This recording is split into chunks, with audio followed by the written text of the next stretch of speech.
It may even be a placebo response. It might not even be understandable, grammatically put to us, by our minds, because we do have limits. I've never met a PhD in an ant, for example, and there are no chimpanzees in this audience. So undoubtedly the life forms that we are have limits, and it may indeed be that we were not clever enough to put our own hearts into our own chests, or the sun in the sky. But nevertheless, we are life, and the fact we can't understand it, and it may be beyond our understanding, doesn't mean to say that we can't work with it. And we're conscious within life, and we can learn to live in the jungle, as it were. No one understands gravity yet, and I don't know if you know, but you can't actually directly measure gravity. There's no gravitometer. What there is you can measure the effects of gravity on other objects, and that's how you measure it. But again, we're all taking advantage of it at the moment. I would put you that placebo, and the term placebo is one window, if you like, on life, or life in action. But really, the issue is life. And life has a tendency to heal and come to order, and a tendency to destroy, and that's inherent. Recently, the latter has been given another term in science, apoptosis, which is programmed cell death, which actually seems to be built into life and substance. That's the essence of it as I see it, and we influence these tendencies within life, and we work with life. We form a relationship, as it were. This relationship with life in healing context is as old as we are, and parents and loved ones have been part of that throughout time. And it's undoubtedly full of wonders, and in my little talk today I might just like to touch on some of those wonders in a way that I hope would be complementary to the rest of the speakers. I think shamanism, for tens of thousands of years, has been looking at this issue of life, and life in action, and life in healing. And at times within the relationship with life in the healing context, I am now in no doubt that transformation is possible. Of that I'm quite confident. Sometimes transformation of physical processes or physical healing, and catalysing, if you like, the built-in healing potential within ourselves, within our patients. At times where the transformation is more in our relationship with the process of life and of being unwell. And that indeed may be more important as a transformation than that of disease, given our frailty and given our mortality. And I'm quite sure that transformation on that level is important to us all. I'll call this transformation, if you like, healing. We could speak of it in a medical context as being a therapeutic change or therapeutic effect. Patrick Pietroni mentioned it. It's true of many years that I've been quietly trying to suggest that the term placebo be renamed in some way, perhaps to the self-healing response. Recently I've been toying around with the words, maybe something like intention-modified healing responses. Quite like that one because it abbreviates to I more, suggesting the consciousness of I and the increase by the interaction.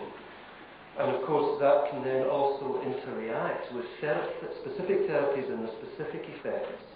And I realised as I was preparing for this, that was abbreviated to time therapy and intention-modified self-healing, meaning a time together of these elements. In wandering down these paths, I'm conscious and would like to say it, that I'm aware there are many people here who could give the talk that I'm giving, and that I'm speaking in many instances to my peers who have a lot of wisdom in this area, and I'm conscious that I'm really just acting as a voice maybe for much of our understanding together as a group or as a backdrop to our thoughts. But let me say, as it were, by proceeding with my end or my conclusion, that these elements of healing and of transformation and of working with life have to a degree been sidelined in medical care, even despised. Sometimes some of it has been placed under the term placebo. I think a lot of wisdom lies under that X on the map. And as I see, our job now is to excavate those gems and bring them back on the work which unites us all, which is trying to become more skilled in working in this relationship, in these therapeutic encounters, if I could call it that. So the rest of this chat will not be a literature review, which I'm fortunate that Dr. Benson has given you a feel from the scientific literature of some of the sorts of work and experimental results. But it's more a wandering or a reflection, if you like. And the wandering is in search of therapeutic encounters. It's in search of looking forward to the idea that therapeutic work and encounters might once more find a place at the heart of medicine and the heart of caring, and that the concept of placebo would to an extent then become quite redundant. We would simply be examining those factors which successfully affect healing encounters. I'd like to start in that wander or search for wisdom with ourselves, even if you like, before we became carers, those of us who are carers, and even before we became patients, because most of us, if we haven't already, will be at some stage. It's another thing that unites us. But even before we were patients, we had often more understanding about healing and healing encounters than we would subsequently learn in our professional training. Think your responses of how you would like a loved one cared for. Someone very close to you who's threatening perhaps some significant disease or possibility of an impact on their life. You already know. You know what to do. You know those feelings. You know those instincts. And that's before we've even begun our training. So we all know what healing feels like and what's good and isn't good in these encounters. Someone once said, what do you get when you analyse a glass of water? I don't know, but it's nothing you can drink. And roughly, we all know when we've been hit in some way. And we all know when we've received a truly tender kiss in some way. And these basic feelings in us are there before they become complicated, like words like autonomic nervous system, psychoneuroimmunology, and nocebo, and the subconscious, and the various words and terms that we then use to begin to get to grips with this simple inbuilt understanding. When a child's in distress, we know what to do, and we know what to do to make a difference, to actually make a difference. And as I see it, that transition into the professional life of bringing that knowledge is where a lot of our problems are developing. There's been one study which you might be aware of, which suggested that at the point of entry into medical school, this was in Germany, I believe, the students were noted to have above average caring attitudes, and at the point of exit they had below average caring attitudes. Something's happening, and I'd like to talk a wee bit about something.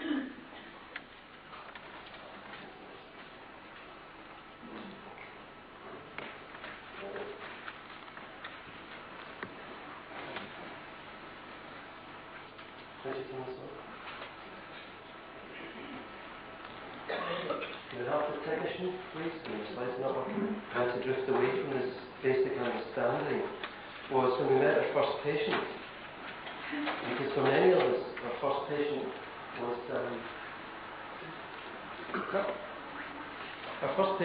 a dead one. And then we proceeded to cut them up. Now actually, I think this is really quite an important aspect. There we go, backwards, on. That's it, let's keep it on. We're right. That's it, that's the one.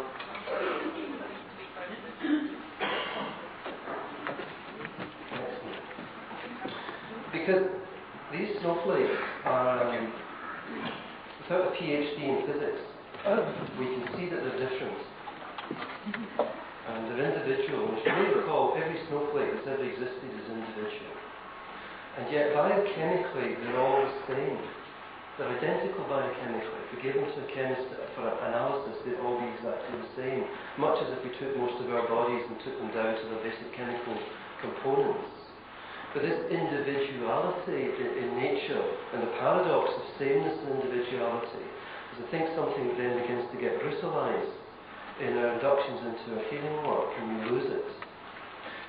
Going back to that anatomy situation, I recall the sanctity, the sense of sanctity of the medical students around the corpse on the first day, standing in silence as it was draped in white. I wouldn't want to tell you the things which occurred on the last day. For those of you that haven't been around that, you would find it disturbing. But let me say, there had clearly been an induction process, there had clearly been a brutalizing, and there had clearly been a loss of sanctity. It had been reduced to its minimum components and sufficient to abuse.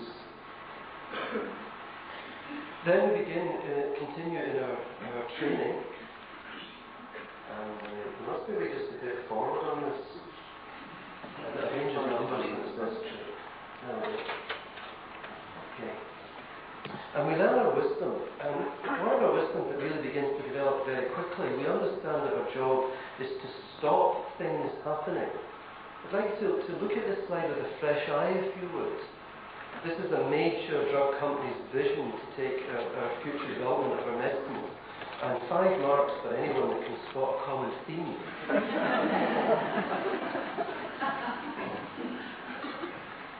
Now the thing is, sometimes when you're up so close to something, you don't know it anymore, you don't see it anymore, it becomes a background noise. But indeed there is a dominant thought process behind much of the forms of orthodox training that I was induced into. That the wisdom lies within us, the professional. We understand what's wrong and we step in and interfere with it or block it off in some way. And this is good, and I use this sort of care all the time, let me emphasize to you. But what I would like to say is there is a balance point.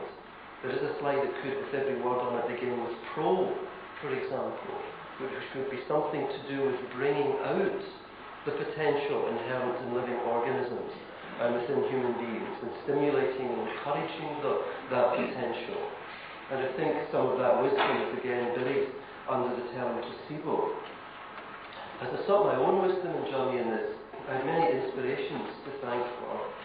I well recall one consultant who taught me a great deal. He took us as a group of medical students to see a lady in the acute receiving wards.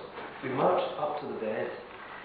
Without introduction or words, he ripped the bedclothes back to reveal her breasts, and then proceeded to express milk from the breast, saying, "You see, this lady has a prolactinoma." And I recall that man now, and he's a good man, actually, doing good work and doing the best that he can. But he helped me. He helped me see this wasn't right. He helped me see that something was going fundamentally wrong in our healing encounters and in our system of care. I'd like to thank the obstetrical sister, 24 going on 44, who caused me to walk out my obstetrical training. "Father," she said, "shall be allowed in the room when Sister says so. Father shall stand at the head of the bed. Father shall take Mother's hand. Father shall leave the room when Doctor enters." And there was the lady lying on her back, giving birth, bright fluorescent lights, the doors bursting open as the doctor came in to put a fetal electrode scalp on her baby. She thought it was for the baby's welfare. It was, in fact, a piece of research which the registrar was doing. And then I had my own experience as patients, and you've all had that too, when you know that the water isn't good enough to drink in some way, there's something not right in the water.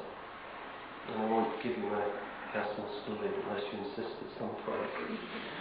And then you leave the beginnings of this professional induction and you join what, after all, is a culture. And that's important to remember as human beings we're within that culture. And there can be lots of individuality within it, and there can be a way of doing things because we're people. I remember taking medical students who were 4th year, and it was the first time that I was teaching them their orthodox medicine at the Royal Infirmary. And we went round the bed of a lady, and we sat down, and I said to the first lady at the foot of the bed, "Would you like to take this lady's history?" And she began, "What age are you?" I said, "Stop. Why did you ask that? What do you do when you meet someone? Oh, I introduce myself. I said, have you not just met someone? Am I supposed to do that? Okay, and I tell that story also with a sense of compassion for the student. Third year, the next term I had to teach. Now, they'd never seen a patient, at least a live patient. So I decided before I'd let them loose. I sent one lady out of the room and asked her to come back in and take my history. And I swear to God, she walked in the room, didn't look me in the eye, sat down and said, "What age are you?" I said, "Why? But why are you talking to me like that? What are you saying?" Then all of a sudden I had a change in my perception, like a little image. I suddenly saw the students sitting around me, and they were 7 years old and their legs weren't touching the ground. And I realised they were very, very frightened indeed. And so, without announcement, I turned to the first student and I said, "Hello, I understand your name is," and I made up a name, "and you were admitted last night as an emergency. Would you like to tell me what happened?" Now, very quickly the student engaged, didn't quite understand but engaged, and began to tell me a story about how they had been admitted last night and what in fact was a drug overdose. And then I turned to the next person at the table and said, and asked their brother, "How have you been feeling about that? What's happening with you?" And then we went round the table, and eventually I had to bring the atmosphere down gently and back to a more normal state of mind. And I was able to say to them, that is what's called a consultation. A consultation is, if you like, when the room disappears. That's quite a good check on a consultation. Like any good encounter, like looking in the face of a loved one during a serious or important discussion. And those students just took off. They went into the wards, they shook hands, they said hello, they asked people how they were, they sat down. Because I'd given them permission, I said to them, "Look, you haven't come here as a blank page. You've come here having cried and laughed and being frightened and loved and hated and being in families and being in life. And you've come here to develop this in some way, not to learn from scratch." See, these students explained to me, they'd had their, quote, communication skills training already. And this could be part of the problem. Professionalisation. They explained to me about it. They were taken into rooms for mock consultations with video cameras set up. And they said they very quickly picked up the understanding that the teachers were, we are the experts. You don't know, we know, we are going to tell you how to communicate. This is an open question, this is a closed question, this is this thing, this is that thing. And their basic pre-training instincts, their humanness, wasn't being valued in some way, wasn't being championed. And I think this is part of the mental state that's capable of taking some of these elements and calling them placebo responses further down the line in our medical and scientific inquiry. And then we learn words and distinctions like organic versus functional. And somewhere in between that, I'm not quite sure what they mean, you learn the word placebo in the passing. Now, placebo is a bit of an odd word. You've got this definite feeling it's something to do with psychiatry or that side of life. And there's maybe something a bit unsavoury about it. Maybe linked to bedlam in some way. And I remember doing a seminar with some final year students, and they were telling about a man who'd come in the night before with chest pain. And someone had wondered that he had real chest pain. And so they injected him with saline. And the chest pain settled. And this was the cue for the students to laugh. It's a very interesting reaction. I said, so let's talk a wee bit about that. And we wandered into an area that brought us up into discussion of so-called alternative medicine. And a student gave me a very famous quote, which is this: "Oh, isn't it just a placebo response?" And I've printed it this way because it tells us so much. Oh, the emotional tone that surrounds this subject isn't the preconception of it. It's the idea that it's just one thing. Just the diminutive. What does it matter anyway? Placebo response singular. So I asked him what training he'd had on placebo responses or healing, and he said none. And that's when I realised, as it were, that medical training reaches the part that the mind hasn't yet examined.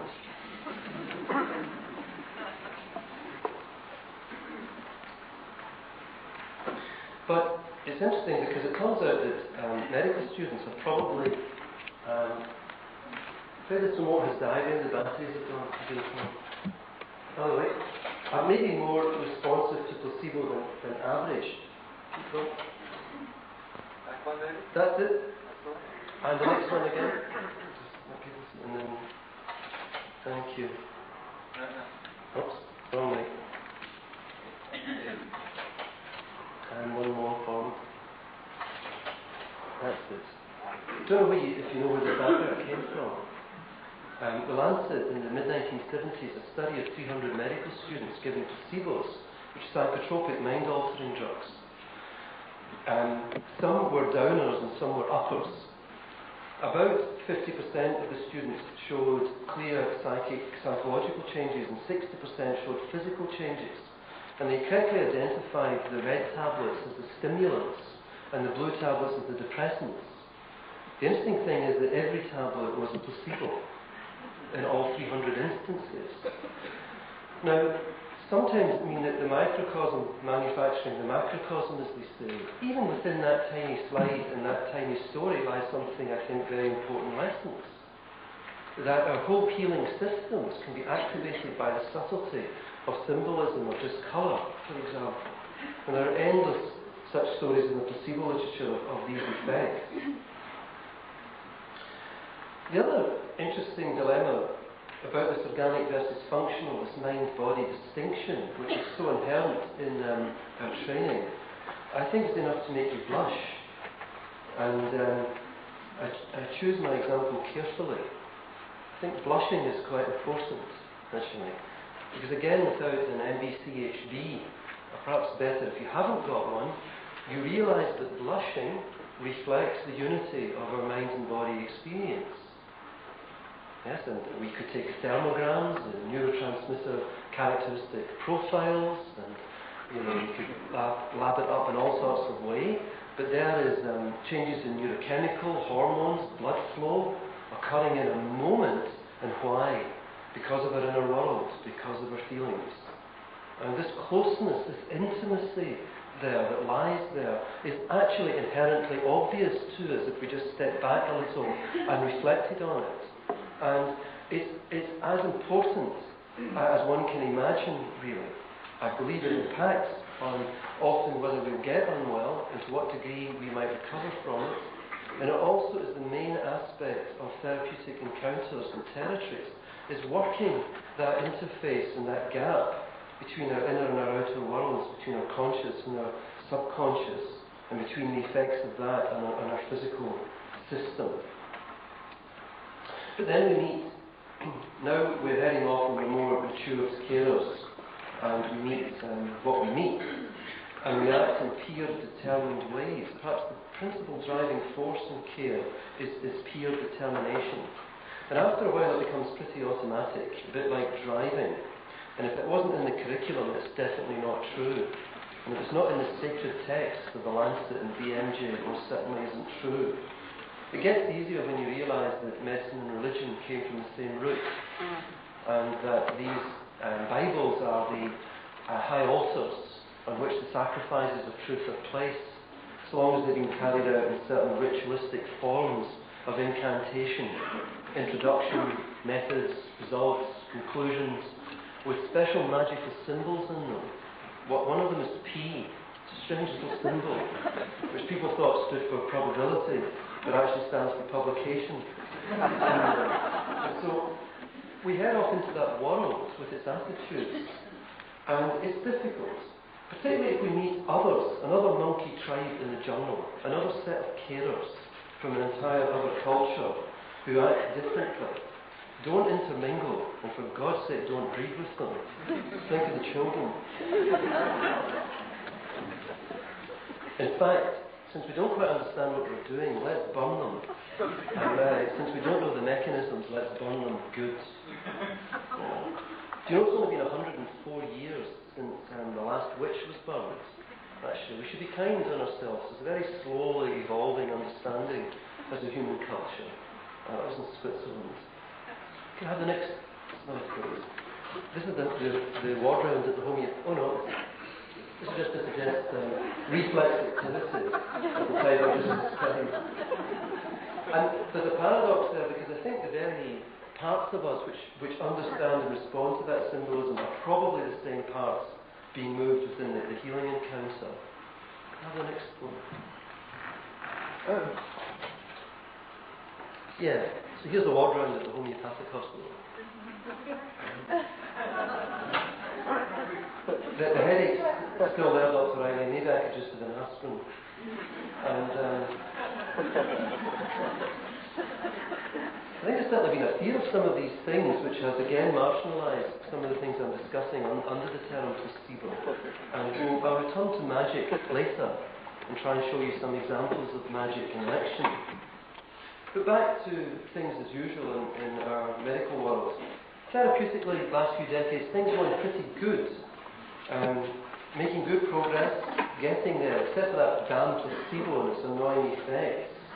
And okay, there are some complications going on, maybe some side effects. I think it was in Britain last year, 2,500 people died from bleeding from non-steroidal anti-inflammatory drugs, for example. That's remarkable, isn't it? If that was a new infectious disease, can you imagine the multiple £1 million of research being pumped into it and the epidemiological scare? But undoubtedly, part of the awakening of re-looking at things like placebo is trying to find more gentle ways. Have the next slide, please. Glad these pills aren't habit forming, because I can't do without them. Sometimes medicines can be too effective, perhaps. And undoubtedly there's too much of them, too many therapies. As you know, by the mid-1980s, Valium became the commonest used drug in the world, on the globe, on the planet, which isn't exactly a glowing example of our sense of balance within our healthcare systems. When I was training, I learned that 1/3 of women around the time of the menopause in the United Kingdom receiving psychotropic drugs. This is quite intense. What's happening to the therapeutic encounter? And we're so very busy, aren't we? We're very, very busy. Can I have the next slide, please? We even equate the busyness with productivity.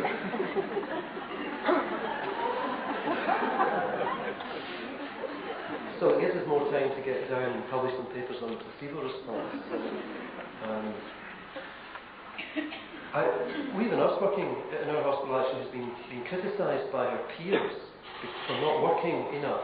And the reason is that she's been tending to sit on the bed of the patients long enough to hold their hands in time to allow them to cry some of those tears.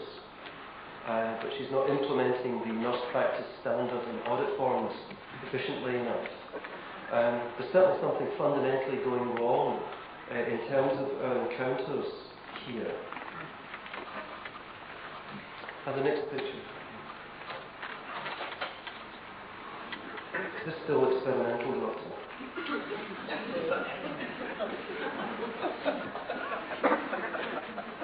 So having got ourselves in something of a mess, let's go back. We become patients and students and carers, so let's go back to being patients again just for a moment, and their instincts and what they've been trying to teach us.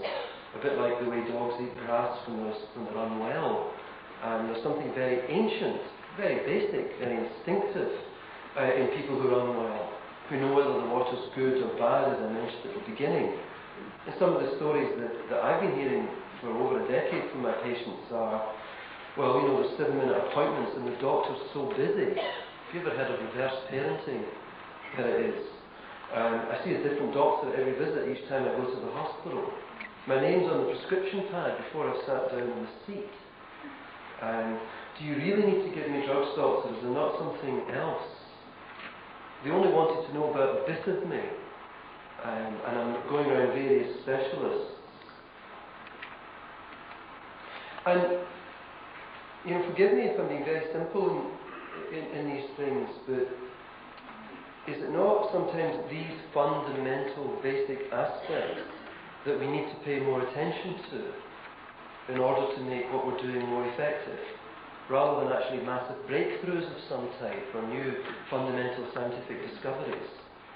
Something very simple, something very ordinary and everyday in terms of the quality of our encounter. Can I have the next picture, please? And for which magazine we gave this man 3 fatal diseases and didn't diagnose them correctly. And this consumer, to use the modern term, discontent, as we all know, has led to a massive rise in demand for complementary and alternative medicine. And I've been on the interface of that between the orthodox and alternative world, and I've been well placed to hear the stories. And my genuine belief is that the principal thing that's been driving that demand, the second biggest growth industry in Europe, next to microelectronics, a $3.4 billion industry now in Europe, is nothing to do with complementary medicine. That's not fundamentally what's been driving it.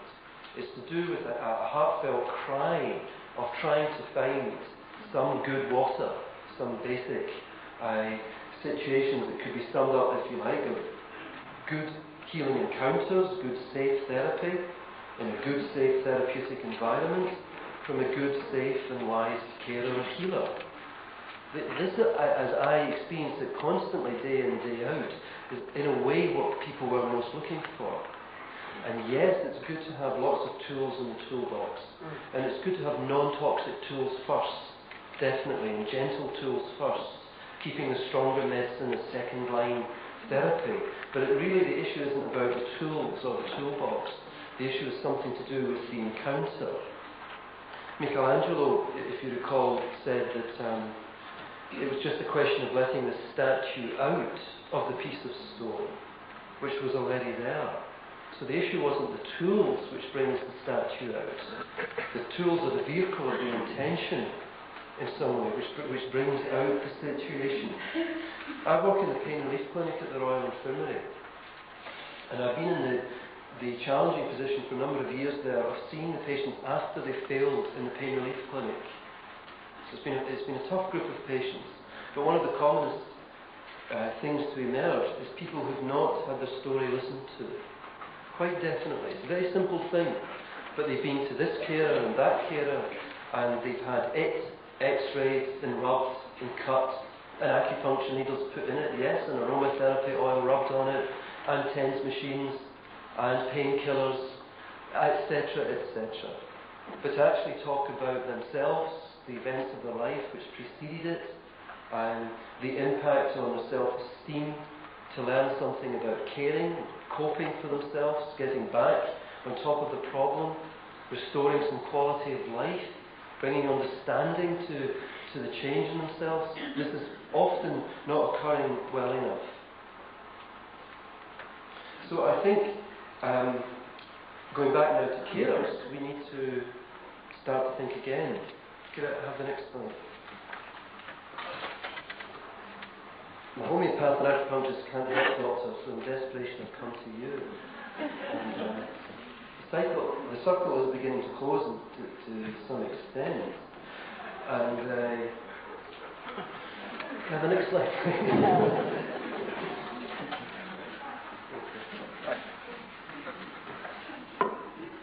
And with conferences like this and work that many people have been doing in the last 2-3 decades, people are beginning to head off and look for other ways.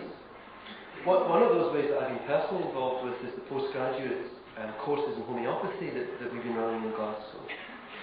And these have become enormously popular. We've trained 20% of Scotland's general practitioners, for example, in basic homeopathy, which is an iceberg that most people don't realise is yet to fully surface in its impact. But what's been most exciting of all, I think, is to see how easy it is to help the carers to transform once more, to be in receipt of some care, and within that care to be re-given permission to find again and re-express again some of the basic feelings which took them into medicine, some of the basic empathy and caring attitudes which they hold towards their patients. Once they're given the okay to begin to look at the whole person, as was mentioned by Patrick at the beginning, to begin to consider the dynamics of the encounter, to begin to think in terms of subtlety, and to begin to wonder about the possibility of transformation in the encounter. Even sometimes that uncomfortable word cure re-enters the vocabulary, having been left many years behind. Let's see the next slide, please. Just to give you a wee flavour, these are some of the sort of things that might be taken during a homeopathic history perspective of someone with inflammatory bowel disease.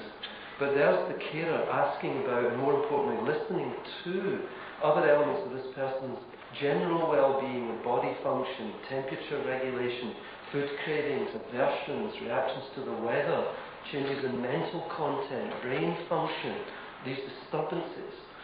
And undoubtedly, this is an enormous amount to teach us just about consulting, because these encounters are therapeutic.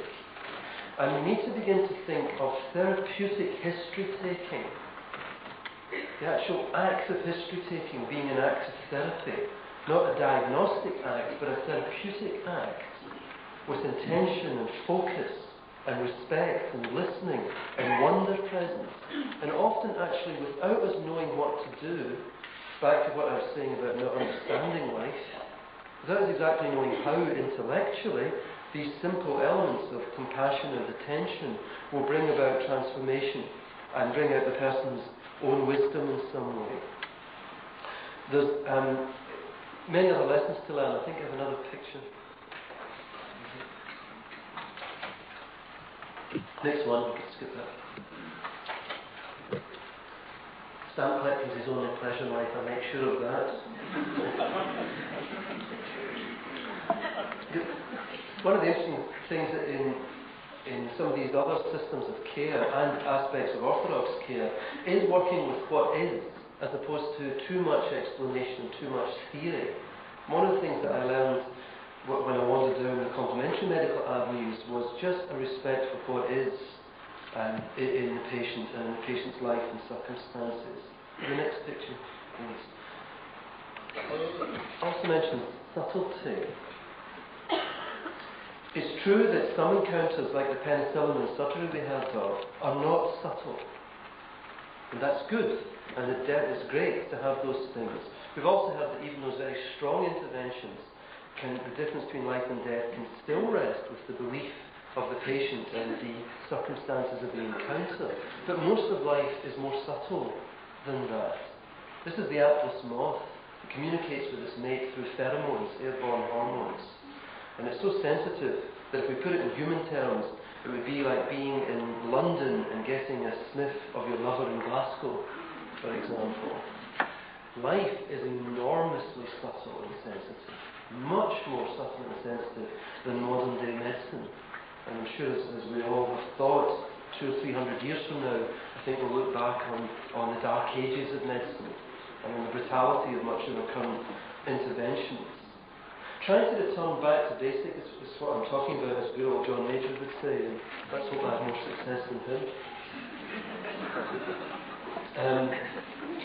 To the person, to life, to the encounter, to the phenomenon of illness and recovery and healing, and to the recognition that these are being touched by words like cure, spontaneous remission, regression to the mean, miracle, recovery, catalyzed self-healing, placebo, nocebo, transformation, voodoo, electromagnetic fields, prayer, chi, you see, it's neuro-linguistic programming. Oh no, it's psychoneuroimmunology. Oh no, it's shamanism. I don't know if you get the feel of what I'm trying to say, that something pretty simple, basic, human and core-like is being ripped to shreds in some ways and cast into territories and into words and into terms. And people are building empires and careers and publications and systems and electronic devices and other things around particular terms and perceptions of a simple core. But in fact, it's all going on all the time. The things that we're touching on are happening all the time, and not just in the placebo arm of placebo-controlled trials. It's That's why I'd favour returning to a very basic word, which would be consultation. The actual consultation, which I think we're almost losing, if not lost, within medicine. And to make it conscious, in some way to make it conscious. The definition of magic, as I understand it, is something to do with shared intention, then focus. Often there are objects around that, and rituals are carried out, and then the outcome unfolds. And I think I've just described the average NHS consultation.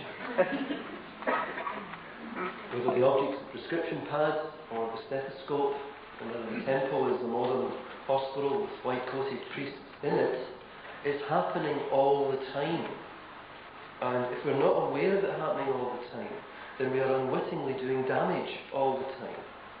And that's why I think it's extremely important for us to study this information of new science in some way. I'd like to show you that magic in action. I think if you advance that one, you get a blank. It's on the next one, I think. Yeah.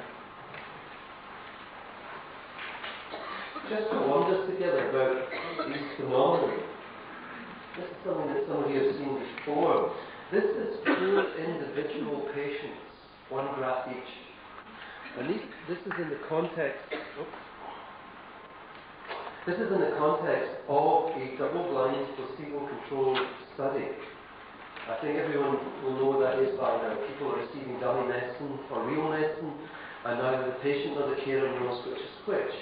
These are the progress of the 4 individual patients who suffer from asthma. And this is an improvement of 100%, and this is a deterioration. This is time. This is a 1-month gap and another month. Now, what most people, and what none of the patients knew, was that at time 0... Slide down a little bit. Down?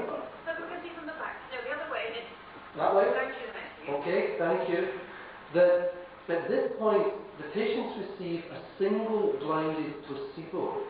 The patients didn't know it was a placebo, but we, the carers and researchers, did. They then came back a month later, and they were asked if anything had happened. And here's a patient that describes a clear therapeutic response.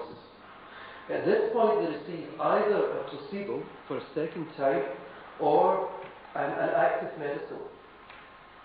And then they come another month later, and with the carer, they negotiate and draw the graph together as to what happens. So here's the person who says that he had, within hours, had a dramatic improvement on the asthma, to the point that he was able to put his inhalers aside, actually, and run the Glasgow Marathon. What did he get? Here we have a patient who has a dreadful, dramatic aggravation to the second medicine. So bad that actually they threatened to sue. Okay, and this patient receives an improvement in deterioration. Now the thing is, I've asked, in the particular therapeutic modality concerned, I've asked the practitioners who received an active prescription at the second point, and who received placebo, and how can you tell the difference? And the truth is that they all get it wrong, because you can't tell the difference. Because if you're speaking about a healing response which is endogenous and is being triggered, then the specific therapy will be using often the very same mechanisms as the self-healing systems of the body. So what people are not understanding in terms of what has been called a placebo response is that this can be a triggering of a true self-healing reaction. And of course, organisms heal. Before there were doctors and before there was medicine, organisms heal. And they also die and self-destroy. And so we're really talking about the true interweaving of the biology and the reactions of the organism with the circumstance and intention and expectation. The only person to receive active medicine was this patient. We're seeing here, at times, even exactly opposite reactions to identical placebos given under identical circumstances by the same caring team. Isn't it remarkable? And you know, we don't understand this. Let's be honest with it. We don't really understand how is this transmitted and triggered, and what's going on. What are the factors which modify it? amplify it and inhibit it. We've not been studying this nearly enough. But if we, for me, that little slide captures something of the excitement and something of the mystery that we're dealing with. It's dryly described in the placebo literature as the clinician's expectation of the outcome. You see, at this point, the team knew there was a chance of an active medicine. And somehow that expectation has been transmitted. And what is it? How is it done? And of course then there's many models. Whether it's just enthusiasm, tone of voice, whether it could be parapsychological, mixed with psychological, you don't really understand. There's very deep mystery there to be explored.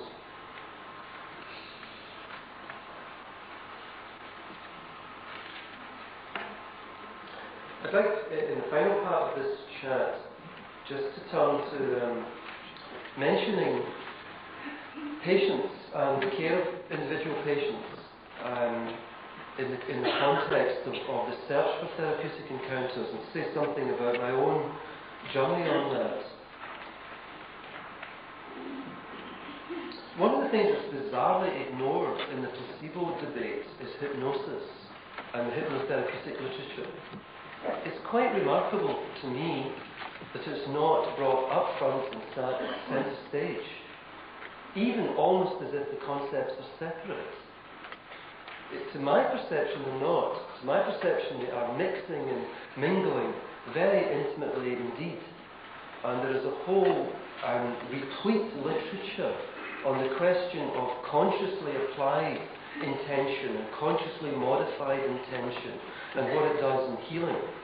And my personal journey was deepened and helped by many years of study of hypnosis and hypnoanalysis, which eventually helped me deepen my capacity to have therapeutic encounters without, quote, using hypnosis.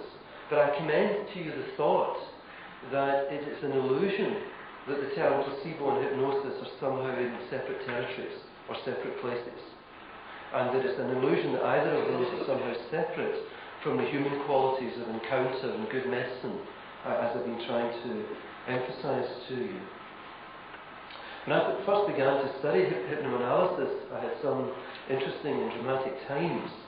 I remember one case that I was working with a colleague who was teaching me of a girl whose hands every 3 months stopped working. They would curl up in enormous pain and couldn't be touched. She'd had angiograms and biopsies and had been explored for this in many ways other than psychological. She fell into the hands, unfortunately, of a clinical ecologist who in that instance decided that since these paralyses of the hands came every 3 months, they were probably due to emissions from the local nuclear power station. And so the case deepened. It was very evident that these, in fact, were of a hysterical nature. And there's another word that we need to put aside. Because so's a blush. Okay, it's all words, isn't it? A reaction in the body, not under conscious control, that we didn't want, that we can't stand in a mirror and say, go away, you're ruining my life. Okay, and we have them all the time, diarrhea, sweating, stuttering, and so on. But some of it's hived off and it's medicalised, and then that's hysterical paralysis, and then off you go to see the psychiatrist who don't much know how to handle it anyway, and the situation deepens. So I was doing hypnoanalysis with this girl. I won't tell you the many adventures that she taught me during that time, but principally she was taking me towards learning to bridge the gap between what we call the conscious and the subconscious, which of course again is only our words, because it's just us as people and the depths and complexities of us. Anyway, after one of these encounters and catharses, the healing crisis happened, and I was pretty sure things were going well when I walked into the ward, and she was now paralysed from the neck down. And she looked at me, smiling, and I smiled back. And I said, that's fine, that will pass. And so it did, and she was cured. And that's now 10 years ago, and she's completely well. But she acted as one of my teachers, and as I moved along, I began to realise that these modifications were not just in what conventional medicine would currently see as functional disorders. I remember one lady on the midway ground with a weakly positive anti-nuclear factor and an eosinophilia, the early signs perhaps of a connective tissue disease that was also suffering from acrocyanosis, shut down in the blood supply to the hands, and sweat which would pour through her clothes. It was so intense. She'd been extensively investigated, including whole body CT scans and biopsies of what turned out to be a normal thymus and every possible endocrine tumour under the sun. And I'm not saying this disparagingly. I respect and work with a colleague who did this excellent workup, which I would have required done as well in this instance. But in the end, she also healed from a therapeutic encounter. Not so much labellable anymore as hypnosis, because I was beginning to understand better. But what came out was the near rape experience at the age of 17 and the frozen terror. And of course, when we step back and look, the sweat that was pouring off of her body in cold and shaking was a person in terror, a person stuck in a blush, if you like, a person stuck in a reaction. And of course, every thought we have, as we heard in the first lecture, every feeling floods our body and our system with neurotransmitters and hormones and chemicals and changes blood flow and eventually can begin to impact on our tissues and the responses of our tissues. And then I had another girl that took me a little further. Andrea had been incontinent from the age of 7, and I met her when she was 20. Her bladder would just spontaneously empty.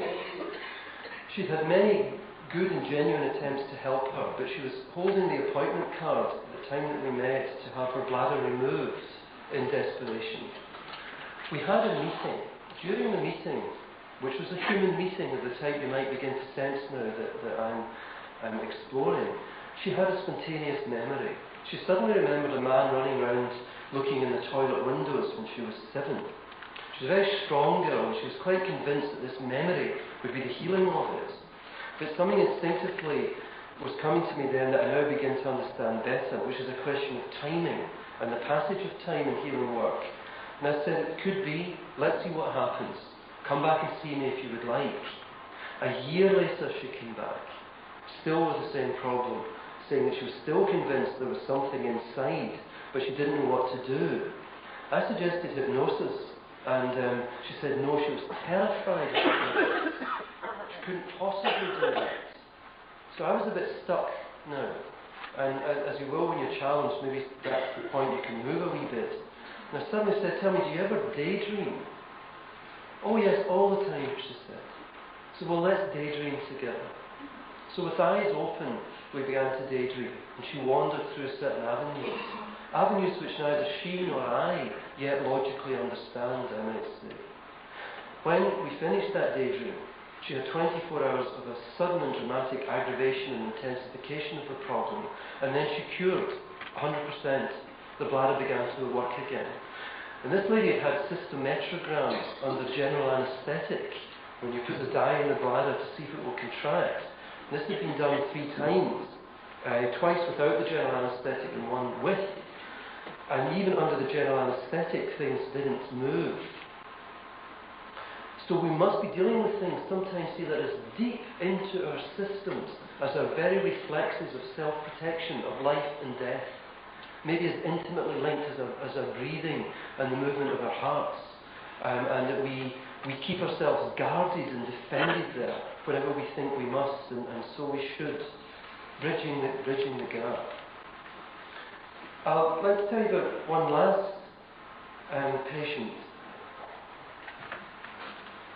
because by now, my own learning, I've reached 1990, and by now I've abandoned formal procedures such as hypnotherapy and begun to understand that every encounter, every healing encounter, as shown you, say, on the overheads I've just shown you, the state is already present. The circumstance is already present. The person's unwell. They're visiting someone else. What will happen? How is this person with me? What am I feeling? What does it mean what they've just said? It's happening all the time. So now I am deeply respectful of each encounter. I prepare myself for a few seconds. I try and bring complete attention, complete presence, from the moment the person walks in, to be with them, to catch their eye, to touch them if it's appropriate, to ask them how they would like to be called, to sit with them, to listen, to put them at ease. And I've discovered just those things, and simple basic skills and human skills, and remarkable things happen. And Lydia had chronic myeloid leukemia when she came to see me in mid-1990. And she'd had initial good responses to the hydroxyurea and other chemicals that had been used, but this had stopped working, and she had come along to see me. My letter said I emphasised to her that she was seeking homeopathy at that point. Might be a compliment to the conventional care, but I made every effort not to raise false expectations, and stated there was no evidence that homeopathy would have a specific action in this disease. Further, I cautioned her against accepting a psychosomatic model as an explanation of her disease, and reminded her that the cause of most disease was still very much unknown. And then we held a consultation, one in which the room disappeared. What emerged was that the death of her husband in 1988, at home, and she had nursed him. She was formerly a teacher of French and English, and given up her job to nurse her husband. Her first husband had been alcoholic and was divorced from her. The problem of the myeloid leukemia appeared 1 year after the death of her husband. Telling me during this consultation, she told me quite logically, quite easily, and she explained that she was fine and didn't want to die. I was quite happy to die, rather. These things happen. I don't mind, she said, and resigned to it. I challenged her using something which I had learned through the hypnosis, and now I learn is just not natural and doesn't need preparation. I said to her, without explanation, there's a lady sitting behind you, and she's 56, and she's got greying hair, and she has chronic myeloid leukemia, and it developed a year after her husband died, and she's just told you that she really doesn't mind dying, she's quite resigned to it. Is there anything you'd like to say to her? And as patients will, she launched. Off she went, explaining to this lady that there was something obviously very wrong with this attitude and that she should now be fighting. And this is an example of what I'm trying to hint at, of when one gets beyond the techniques, the words, the systems, and returns back to some of the basic human abilities and basic human skills. She herself, in speaking to the other woman, began to understand that she found the metaphor of fighting unacceptable, and she had a personality of enormous sensitivity to injustice and cruelty or aggression, and that she'd taken on a great deal of self-suppression and non-expression. And we talked a little about this. That night back in the hotel, she told me at the next visit, she had a most profound dream. She was standing in the bath when she was approached by 2 hands in the air, which reached out and connected to her own and elevated her. Actually began to lift her. And she said she felt utterly transformed when she awoke, like putting on new clothes, she said. She began to weep in the days that followed, which she'd never managed to do for the death of her husband, and wanting him in some ways more and more, and her feelings and her grief emerged. At the next encounter, she told me she was beginning to feel more womanly, and she had the reappearance of some sexual feelings, and she realised that teaching was no longer satisfying her, and she resolved to make a journey to Australia and undertake a life change. She was back to see the hematologist, who noted that she had been transformed and that the disease for now seemed to have normalised. She said, I'm dreaming in primary colours for the first time in years. And she returned from Australia where she told me a story. But by now, this is an awkwardness for me because she's more alive than I am. It is very interesting. She came back to tell me about the freedom that's developed in her life and the experiences that she's having. And she's radiating and she's teaching me, basically. And I'm almost shy now of the situation, and I'm watching and learning from her. She went into the desert in Australia, and an Aboriginal guide, which is the journey that she'd undertaken, she had a most powerful experience when she told she would have an animal guide, and lo and behold, a small bird appeared and stayed with her for 2 days. flying around her and following her through the desert. I know she's radiant and full of life and quite transformed. December 91, the haematologist said he would like to start interfering as there had been good results in this disease. And we discussed the nervousness and we agree that it's what she would like to do, and she heads off into that. It doesn't go so well. However, her personal transformation continued, and she's spoken up with her family, she's put her house in order, she's said what she needs to say, and she describes herself as better and stronger. I can see what I want, the confusion is gone, my joy is returning in a way I haven't known for years. I've signed up on a literary course, I've taken coaching from tennis, I'm back to voluntary work, and I've begun an art course. And she lived her life that way for another 18 months before the disease recurred and she died. And she wrote me a very powerful letter before that. So, in closing, I want to suggest that care is a real thing. It's not just a business, and that good things can and do happen within it. And I'd like to finish in a very challenging couple of pictures and stop there. Grab it.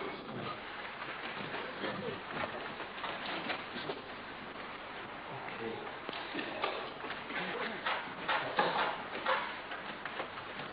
This is a quote from a shaman I've been working with whom in the last 2 years, with whom I found a lot of resonance.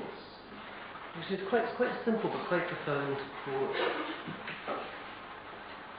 But what you might not notice, and I'd like to have the next picture, which is the last image I'd like to leave you on, is his hand in the candle flame.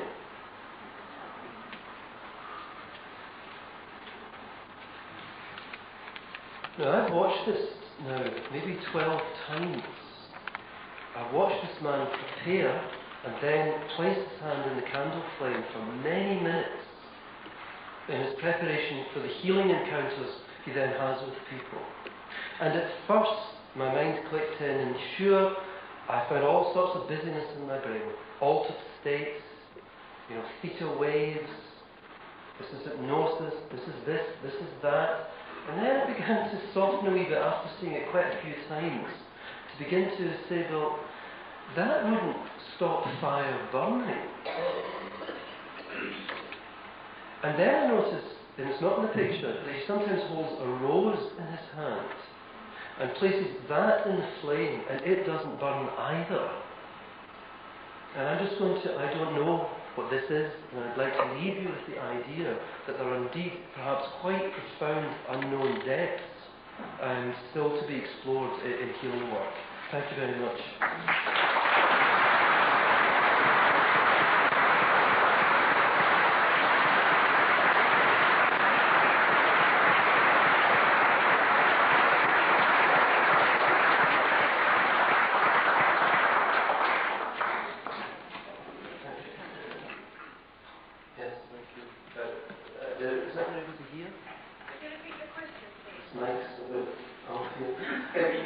It was more a statement of a great need to put an emphasis on processes than causes in some way. And it was perhaps the implication that sometimes the idea that one can understand cause or mechanism might be diverting us from the empiricism and observation of processes and understanding. Would that be fair? Yes. So it was more a statement than a question. Yes. You made the point that in a lot of Orthodox medical training, communication skills are taught and often not too well.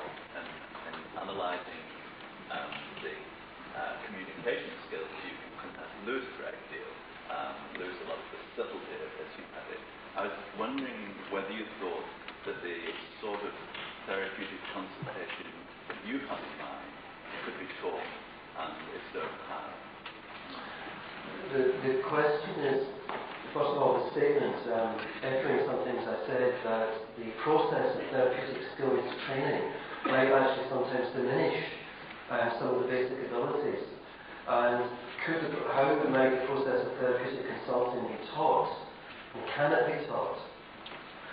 I'll confess that the question you ask is the most pertinent one to me right now on my particular journey. Until a year ago, I felt unable to allow a video camera or anyone else into the consultation because of the loss of sanctity and privacy within it. But it's become obvious to me that it's important and I have a responsibility to try and begin to wonder about teaching and transmitting that. So I've allowed my senior house officers to sit in with me for the last year, and they've been taking notes and begun to teach me how I might teach what I'm doing. And they're having good insights that I am not seeing, perhaps at this stage, of some of the components and processes and ingredients in that.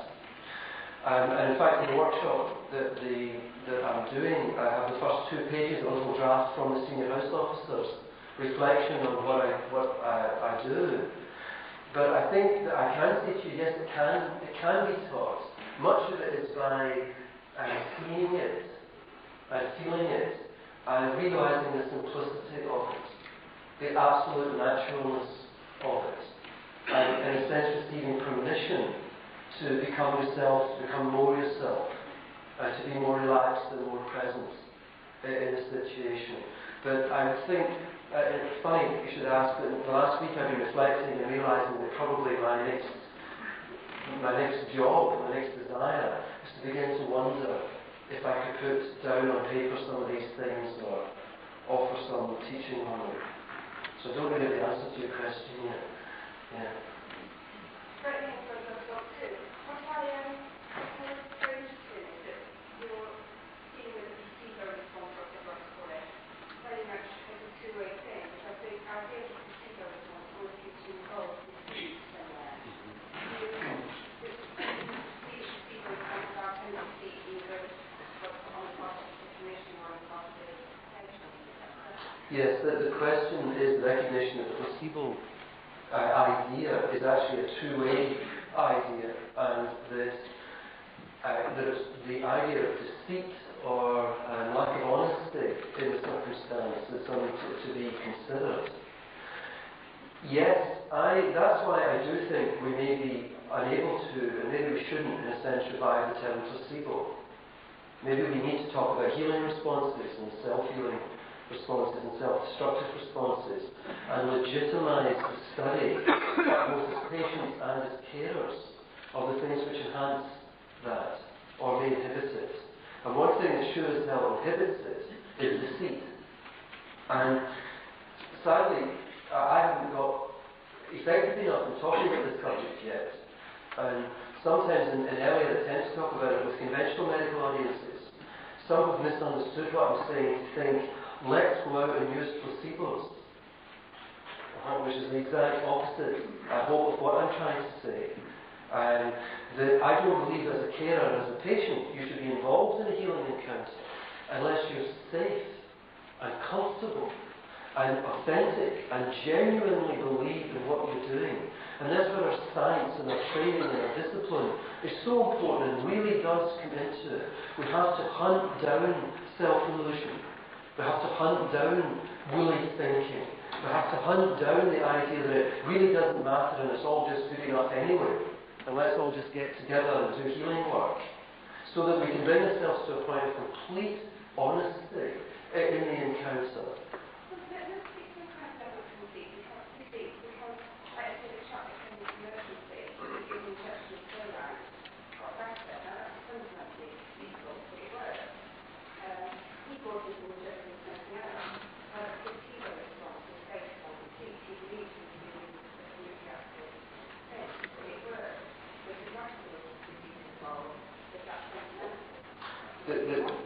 The lady saying that about the man I mentioned in Casualty that received saline was deceived and it worked.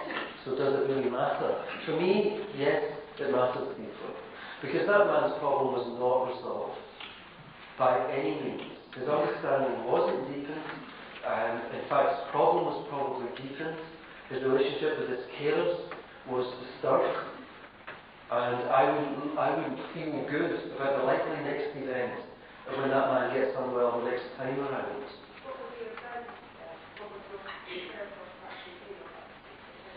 I can't, what would my preferred course of action be is the answer. Well, I don't think I would inject saline into anyone.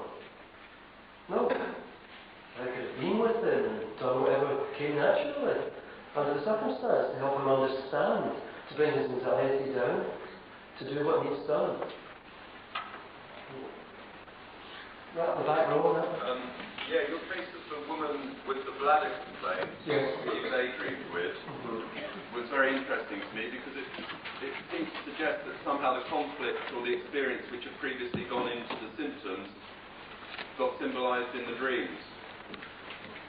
And I wondered what you could recall about her dreams and what may have actually got symbolised. The question is the work with the lady with the bladder difficulty and what were the inherent conflicts symbolised into the dreams in some way, and did that shed some insight? Yes and no. I think we've all got our L plates up in learning the language of the inner world. We enter it for many hours every night, and we think it's almost a foreign territory. It's nothing to do with us. It wasn't me, it was my subconscious. I don't know why I did that, it just came out.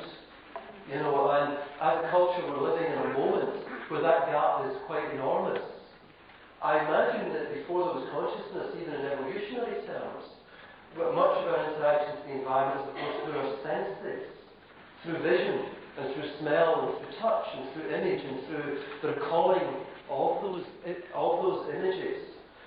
And that's why in my own work, I find the most powerful tool perhaps is metaphor. It's therapeutic metaphor.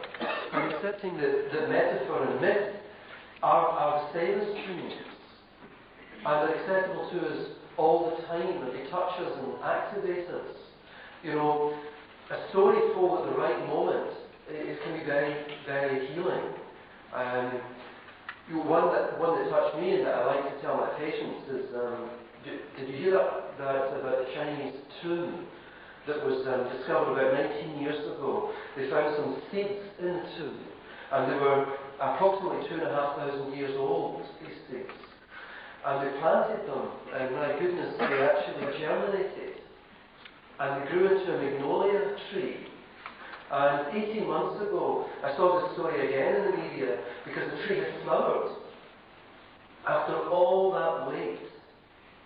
And I think sometimes the healing that's stuck in people to be told a story like this, I mean during an effective encounter, not in the atmosphere of a washing machine repairman, but with something actually present in the atmosphere. They understand. It's like, like the flow of water. If things are dammed back, you maybe remove one brick, and the water begins to trickle, and then it begins to flow. And you don't need to run ahead of it saying, turn left, turn right, do this, and then watch that boulder. There's something about life and the way it moves, and there's something about the way the healing moves, that it knows what to do, if sometimes you can give permission and touch it. So here was this girl with me, trusting me, present with me, entering the safety of the daydream with me, accepting the gentle prompts that we might drift backwards and see what might emerge. And out came some story related to her sister, and she and the sister are running in some way, and there's danger around, and she's falling and stumbling, and has to pick her sister up and keep running, and emotion is rising, and one can see the physical changes in the body occurring at that time. But there's no wonderful logical resolution. Perhaps just being there saying, that's okay, and it's alright, and then I'm coming out of the daydream, and the thing has resolved. And one of the things I've had to learn is that, thank goodness, we don't need to tell the water how to flow often. Back to the point that you were making about the intellectualization of the process. We say this is because of this, and I need to say that, and then I'll say this, and that's due to this. And you need to actually let go of that a bit in some way. So often the dreams which are generated are helpful and can be understood, and often they're not. And that can still be alright.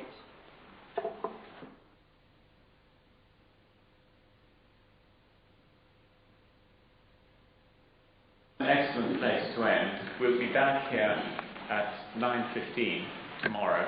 And so look forward to seeing you all then. And Professor Ward, thank you very much for that. Published in 1970 on the placebo effect. Cambridge had the idea of the total drug effect, and I've sort of adapted these ideas onto this diagram. The total drug effect refers to all the non-pharmacological factors which contribute to the effect of the drug, all the non-pharmacological, non-chemical factors. What Cave said, in effect, was that the action of any medication, even a pharmacologically active medication, on an individual depends on a number of factors in addition or separate from its pharmacological chemical properties. And these include, as you can see on the diagram, the attributes of the prescriber, their personality, their presentation, their self-confidence, and so on. Secondly, certain attributes of the recipient. Now, this is much more controversial as to what constitutes the so-called placebo type. And thirdly, the attributes of the drug itself: color, shape, form, brand name, texture, smell. Now, in this model, we might say that the placebo effect is the total drug effect, but without the pharmacological presence of the drug. So it's the total drug effect minus the pharmacological presence of the drug. All that remains when you remove the chemical element from the situation is the placebo effect. However, if we look at this diagram, what anthropologists would be most interested in is the role of context in the placebo effect. The context, the social and cultural context of the placebo effect, which is to say, the means by which different societies and cultures create an ambience or atmosphere in which belief in the efficacy of a healer and the treatment or of a placebo can be maximized. So it's a belief created in the minds of the client, or the patient, of their family, the spectators, and of the healer themselves. So what the anthropologists would be most interested in would be what I've called on this diagram the micro context and the macro context. And I'll explain what I mean by those two phrases. The micro context refers to the actual physical setting in which a placebo event takes place. And I'm using placebo in a broader sense.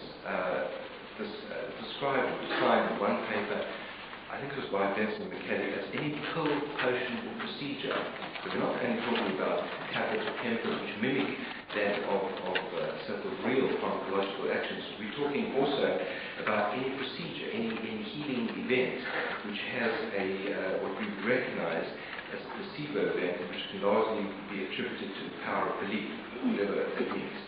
So the anthropologists focus mostly on the role of context, and I've broken down this context into two interrelated elements. The one we call the micro context, which is the actual physical setting, the environment, the ambience in which the placebo event takes place. And this could be the setting in which prescribing takes place, or the buying of something, of a remedy takes place, or even the environment in which ingestion takes place. And from an anthropological point of view, the setting is rather like a theatre set, the site of a special ritualized performance. And to call it theatre is not to trivialize it, because we're talking about sacred theatre, very important, crucial theatre. The very essence of all human forms of healing always has some theatrical aspect to it.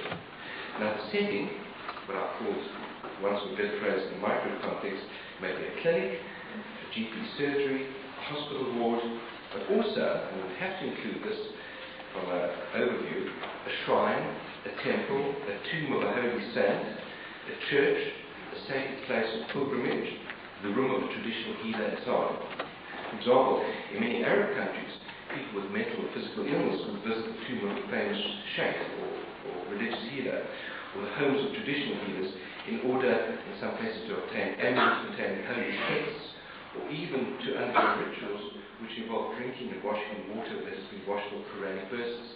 So the idea of the setting in which it takes place, when you look cross-culturally, there are many different attributes of the setting, and I'm going to try to identify some of the universal aspects of the micro context and the macro context of placebo healing. So what I'm saying essentially is that the physical setting itself is not neutral.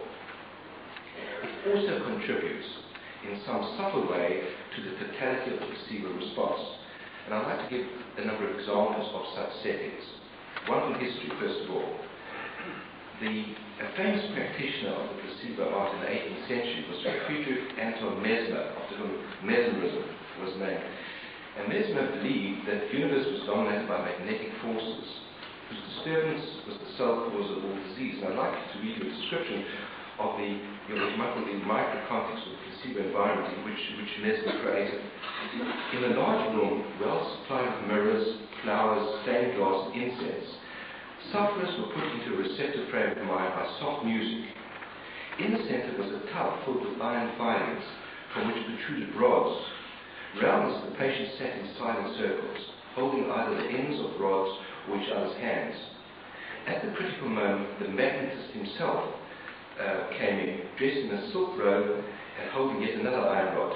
He then passed around the circle, staring into his patients' eyes, touching them or making passes over them.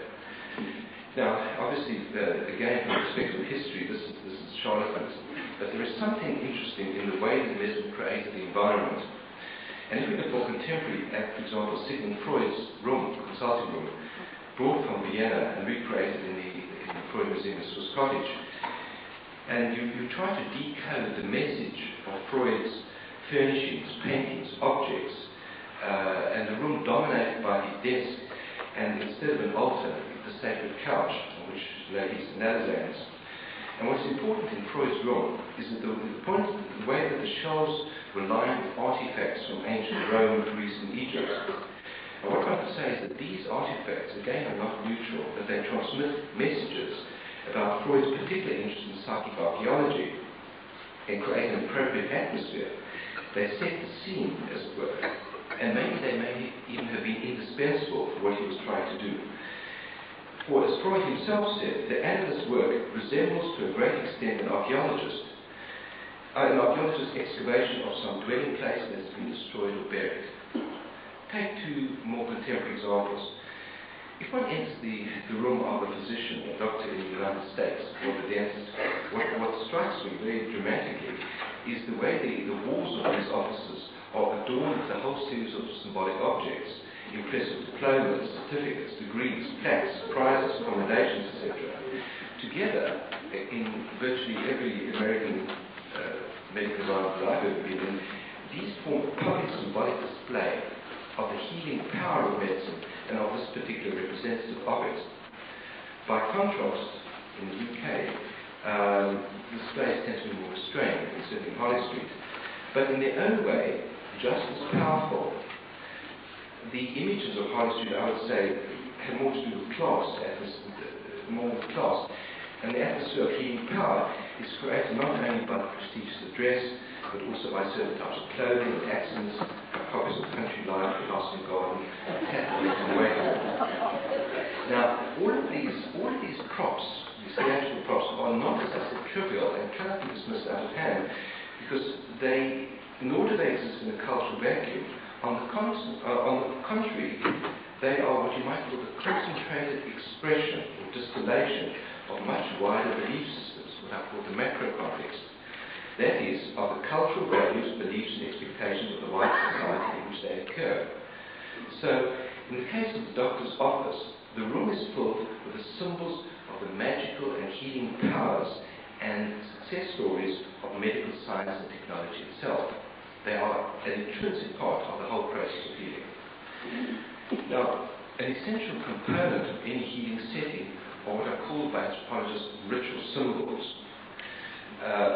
From the anthropological point of view, ritual symbols are certain standardized objects or equipment, as well as, in some situations, clothing, movements, gestures, words, sounds, songs, music, and even scents. One thinks of temple incense, for example, which are used in healing settings. In most consultations, these individual objects or artifacts don't have any practical function, but they do have a symbolic function. They are there to set the scene. Now, ritual symbols, such as diplomas on the doctor's wall, Freud's archaeological artifacts, Mesmer's magnetized iron rods, are an essential part of the placebo effect. These objects and props actually have a very crucial function to transmit important information to the client about the healer, about their techniques of healing, and about the cultural sources of their power, whether the cultural sources of their power come from religion or from medical science. Each acts as what has been called a storage unit. The symbols within a healing environment store a great deal of information. Now, this transmission of information is important particularly at times of uncertainty, at times of illness, danger, transition. Because there are ways, according to the anthropologists, of restating at a very crucial and vulnerable time the basic premises of the culture, of reassuring people that despite their illness, despite their uncertainty, despite their anxiety, the world is as it always was, and healing powers still exist. Thus, again from that logic point of view, the decoding of their hidden messages in a placebo or a healing environment is an important part of understanding the whole healing event. In a traditional healing environment, in the room of a traditional healer, curandera, Sangoma in Southern Africa, whatever, these symbols might include, for example, certain sacred objects, fetishes, holy texts, idols, icons, special paintings, certain relics, and so on. In a modern medical setting, and from the point of view of the sort of notional Martian anthropologist, there isn't a great deal of difference between the room of a shaman and the room of a modern doctor, at least in terms of the symbolism that they use. The ritual symbols in the doctor's office might include elaborate diplomas on the walls, I've mentioned, often written in a incomprehensible language, Latin, a case of shiny instruments, rows of impressive-looking books, elaborate instruments and equipment, advertisements for pharmaceutical firms. All of these ritual symbols help to create an atmosphere which transmits the message to the patient of the healing power of science and of its local representative, the doctor. I'll take a further example of what can be regarded anthropologically as a ritual symbol. Something very familiar to all of us, and yet I'd like to sort of reframe it in a different way. And that's the white coat, the doctor's white coat, worn in a hospital or healing environment. And there must be something very powerful about the white coat when you think of those two nocebo effects, the white coat hypertension or white coat hyperglycemia. But the white coat is what anthropologists would call a multivocal symbol. That is to say, it transmits many different messages at the same time. And what does the white coat tell us? I've got a list of some of the messages encoded in the white coat within Western society.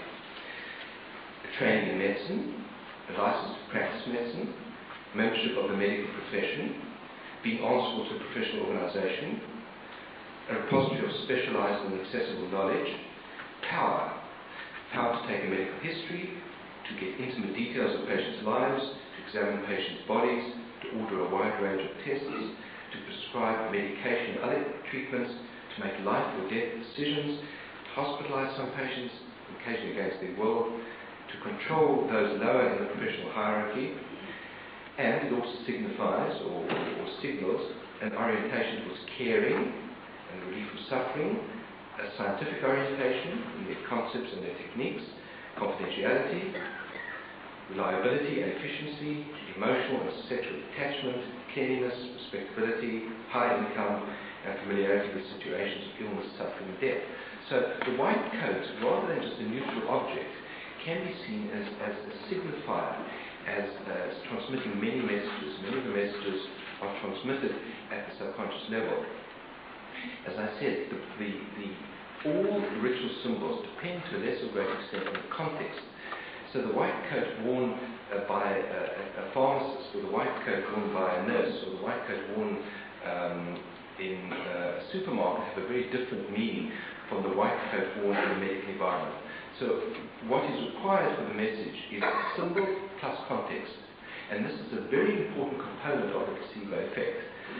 Its strength is that it is based on hidden cultural assumptions. Its weakness is that it's culture bound. That the power of the white coat might not work outside of a Western setting, or at least not work to the same extent. Now, what about the wider social values, what I call the macro context, the wider values, the background of cultural values? I would say that what is particularly important are beliefs in the efficacy of medicines, belief in the efficacy of chemicals. And I would say that in the last 100 years, if not more, there has been a cultural shift in Western society. There seems to be a growing belief in the power of chemicals to improve daily life, deal with all forms of suffering, and solve many personal problems.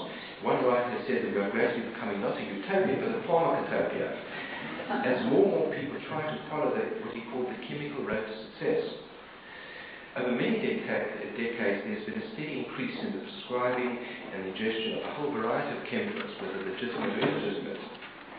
In the UK, there's a steady increase in self-medication, and now self-prescribed medicines are used twice as often as prescribed medicines. Overall, one can call these chemicals, as a general group, chemical comforters. This is what one of the phrases that has been used. And chemical comforters are found in every human society. In the West, they range from the more socially acceptable ones, such as tea, coffee, alcohol, tobacco, snuff, chocolate, tonics, bitters, vitamins, herbal remedies, and over-the-counter remedies, as well as prescribed medicines, psychotropic drugs, tranquilizers, sleeping tablets, and depressants. And at the other end of the scale are the socially unacceptable ones: marijuana, heroin, ecstasy, crack cocaine, and so on.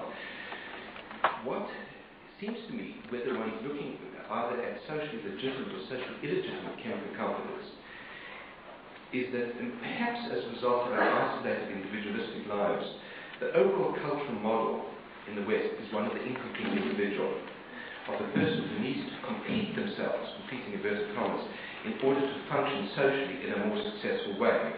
Without it, one is in a sense in a state of deficiency. So I would say that the cultural formula of the late 20th century is something similar to this. Individual plus chemical equals success, where success is defined as health, or as happiness, contentment, attractiveness, material success, or just adequate social functioning.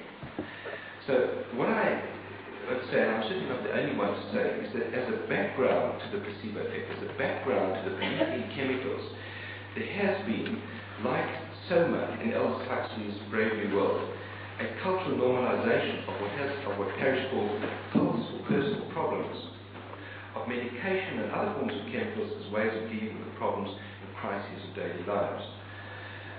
And many of these chemical comforters are not, in fact, any longer perceived as drugs. One study I'm thinking of, published in the Journal of the Royal College of GPs, only 50% of a very large study saw morphine as a drug, or sleeping tablets, or tranquilizers, and hardly any of them saw aspirins or any of the analgesics as so-called drugs.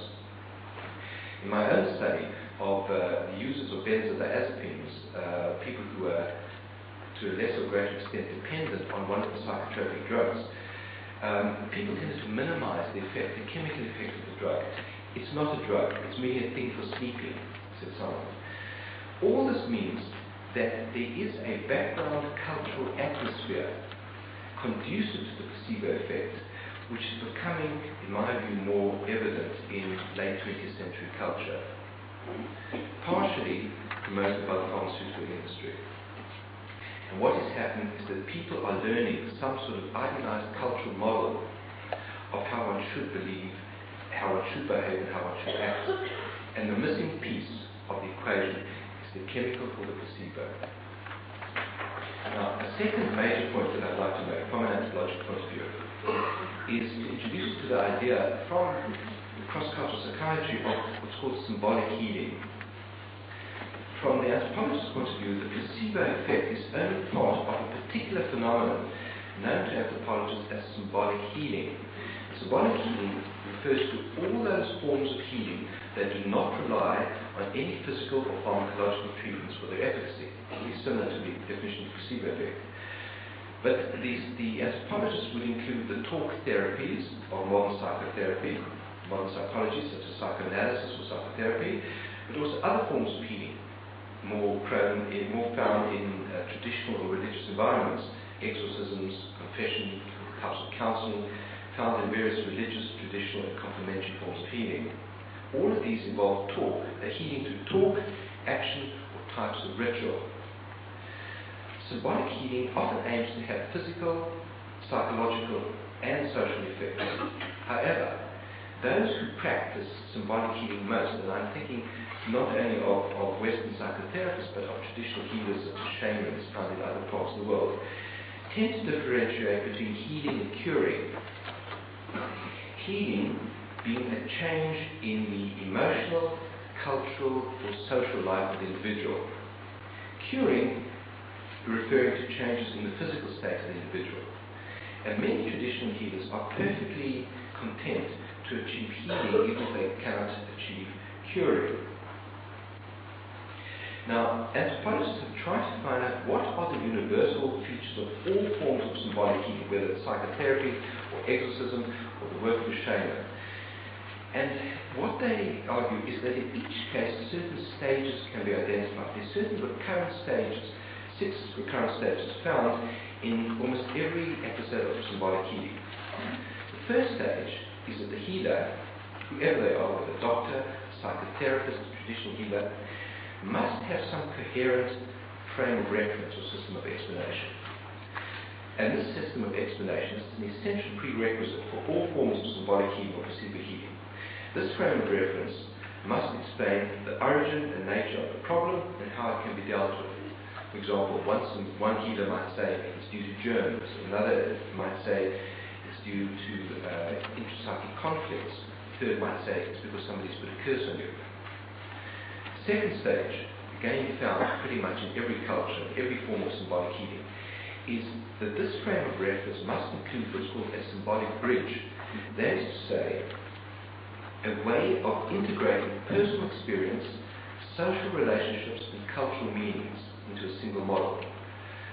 That is, suffering people must be able to understand their own situation and its resolution in terms of the imagery and symbolism of the healer's frame of reference. So it mustn't be, the frame of reference must be capable of dealing with a whole range of misfortunes and a whole range of suffering. And there must be a way of linking the individual into the frame of reference. The third stage, which happens as part of the consultation, often a subliminal part of the consultation, is that when a patient consults a healer, the healer aims to activate the symbolic bridge. That is to say, to convince the client that their own particular problem is explicable in terms of symbols of the frame of reference. It has a type of pedagogic or convincing approach. This is really on the cognitive level.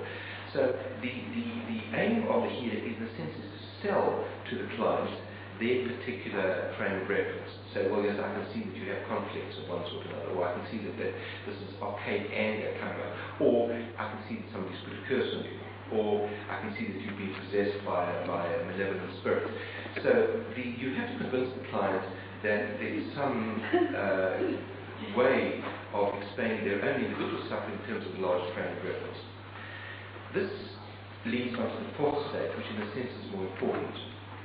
Once the client and healer have achieved this consensus, at least on the cognitive level, the healer needs to get the patient emotionally as well as intellectually attached, as it were, attached to the symbols of the frame of reference, to become self-aware and emotionally involved in the healing process. To give an example from traditional healing, the healer has to convince the client that their suffering is due to the possession by malevolent spirits. They have to link the hopes and the fears and the anxieties to this explanation. They have to say things like, well, if we don't exorcise the spirit, it's going to kill you, but I can rescue you from that. So the fourth stage is attaching the client emotionally to the frame of reference, convincing them both at a cognitive and at an affective or emotional level that there's something very important for them in this situation. The fifth has got to do with technique. The healer guides therapeutic change by manipulating the symbols of their frame of reference, whatever the frame of reference is. For example, I'm going to take an example from traditional healing. A shaman, having convinced the client that their symptoms are due to spirit possession by a malevolent spirit, goes through what he would call a ritual of exorcism. And then, after the ritual of exorcism, tells the client that the spirit has left them and they can now resume normal life as before. So the patient thereby learns to reframe or reinterpret their past and recent experiences in the light of the healer's frame of reference. So therapeutic change is guided by these symbols, which could be a long form or a series of psychoanalysis or psychotherapy. It could be talking about this, about the medicine that you're about to prescribe or have prescribed.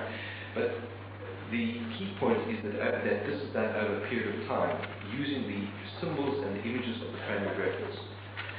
And there's a final stage, the sixth stage, is that the healed patient has acquired a new way of conceptualizing their experience in symbolic terms and a new way of functioning.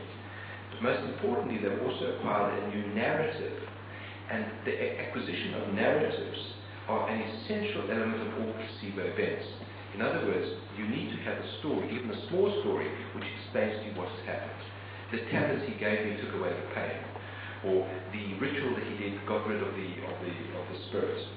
So you carry away, and as people carry away from psychoanalysis, a narrative, a story, in a way comparable to 1001 Nights, Scheherazade. In the case of Woody Allen, it's been going for 25 years, they're building up a narrative. But you acquire a narrative which is added and subtracted to over many years, and this is an essential part, it's an essential final stage of symbolic healing and the placebo event.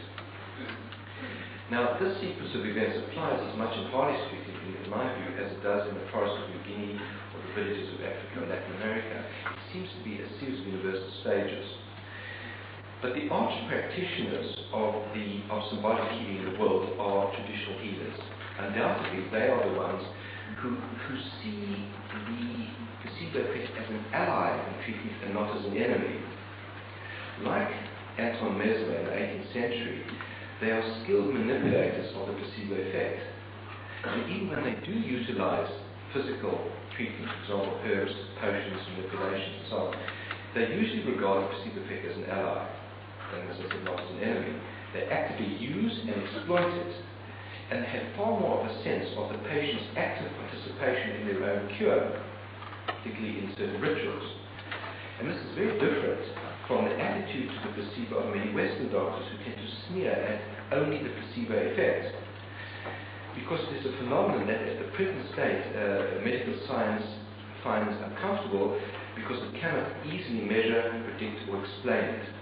And the argument has also been that certain Western doctors prefer more passive patients. So, consultations with a traditional healer have got certain characteristics which I'll quickly run through. They depend on certain theatrical techniques. They use ritual symbols. They have a very specialized use of time and space.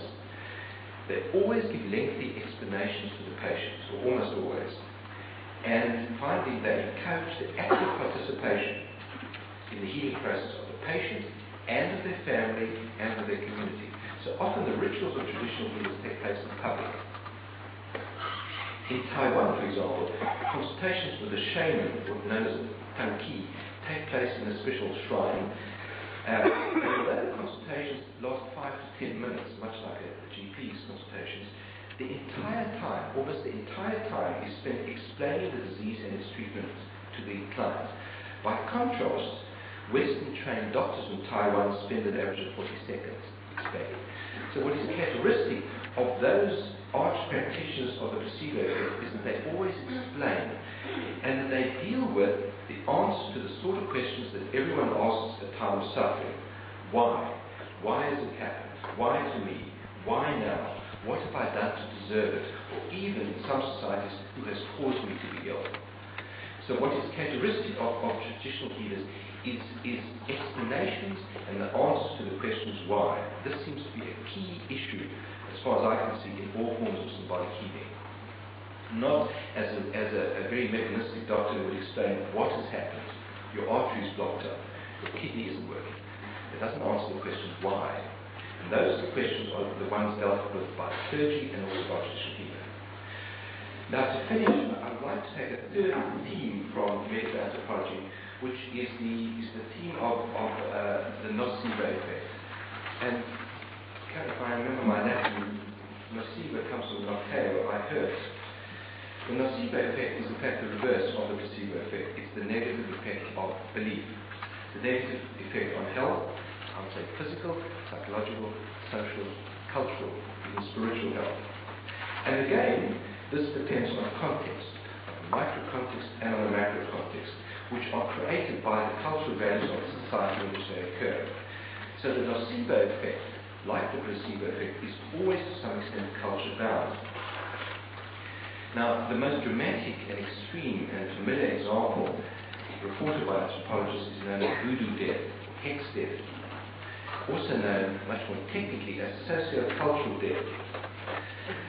From an anthropologist's point of view, we would see this as a form of social death, and to explain what I mean by social death, to the anthropologist, each one of us is born at least twice, and we die at least twice. By that I mean, you have a biological birth, which is the physical appearance of the child, followed after a variable period of time by social birth, naming, baptism, circumcision, and so on. But we also have more than one type of death. We have a biological death, which is the cessation of bodily functioning, and that's followed after a variable period of time by social death, which is the funeral. And the funeral, the rituals of bereavement and mourning, are when society says goodbye to one of its members, and at the same time reasserts its continuity without him or her. Between the two effects, the person is in a state of limbo or liminality. But in voodoo death, by contrast, social death precedes biological death. You die socially before you die biologically. And it's an example of what George Engel called the giving up, given up syndrome. And George Engel saw this as a life setting conducive both to illness and to sudden death. He analysed 170 unexplained sudden deaths and found that this syndrome was often prelude to sudden death, often without any physiological explanation. And the characteristics of the given up situation were, it had three characteristics. There were certain events happened that the individual could not ignore. Secondly, the individual experiences overwhelming emotional excitation. And thirdly, the individual believes they have little or no control over the situation. And there are various explanations from physiologists like Cannon as to what actually happens in hex death. But certainly it's been reported from Australia, the Aborigines, parts of Latin America, Africa, the Pacific and the Caribbean.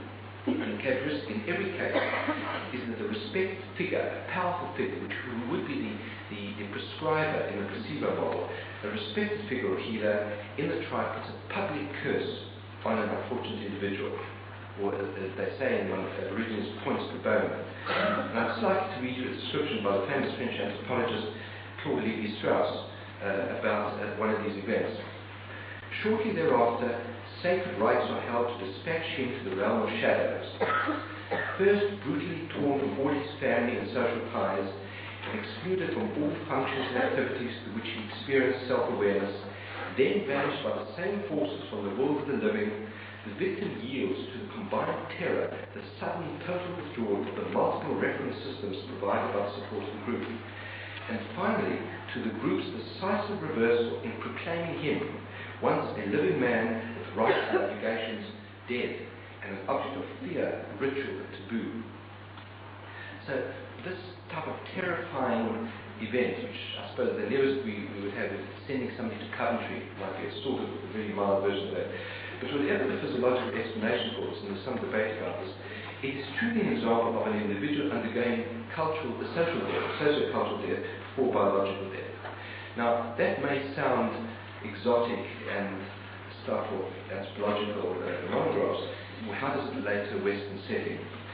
Well, there are several, though less dramatic examples, I would say, of the extreme placebo effect, where a person is regarded to some extent as socially dead, and which have, to a less or greater extent, an effect on their health. Life imprisonment is an example. Long-term admission to a psychiatric hospital, admission to an old age home or to a geriatric ward, admission to homes for the mentally handicapped. But for some people, retirement is a form of social death, and often very shortly afterwards does precede biological death, very shortly afterwards. But in addition, certain diagnostic labels seem to have a nocebo power, especially the stigma attached.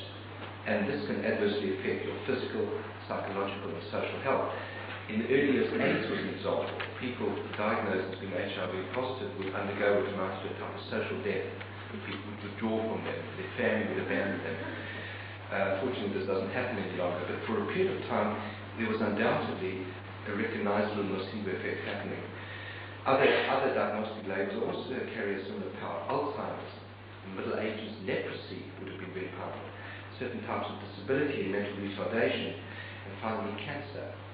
Cancer carries with it a cluster of folk beliefs, which I don't have time to go into, but what I can tell you, in a number of studies, people who've had particularly breast cancer find themselves in a sense rejected by other people. It's a very awful situation. In one American study I'm thinking of, 52% of a sample of women with breast cancer found that they were avoided or feared, and only 3% felt that people were nicer to them than they'd been before.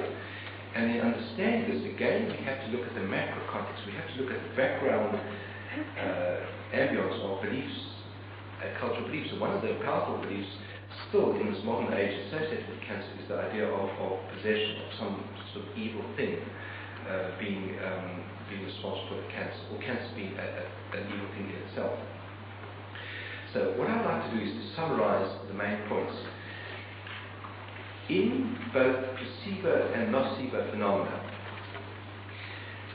the hidden dimension is that of context.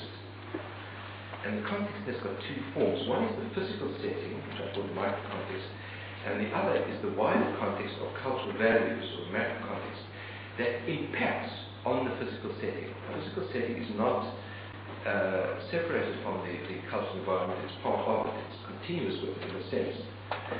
If you do not understand, or if one does not examine these hidden cultural dimensions, then I think that a fuller understanding of the placebo phenomenon is very difficult. Thank you.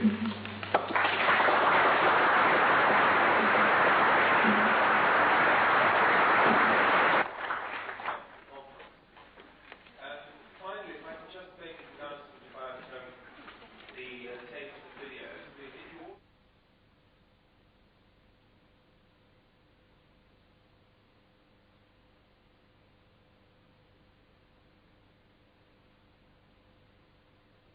Thank you very much, David. It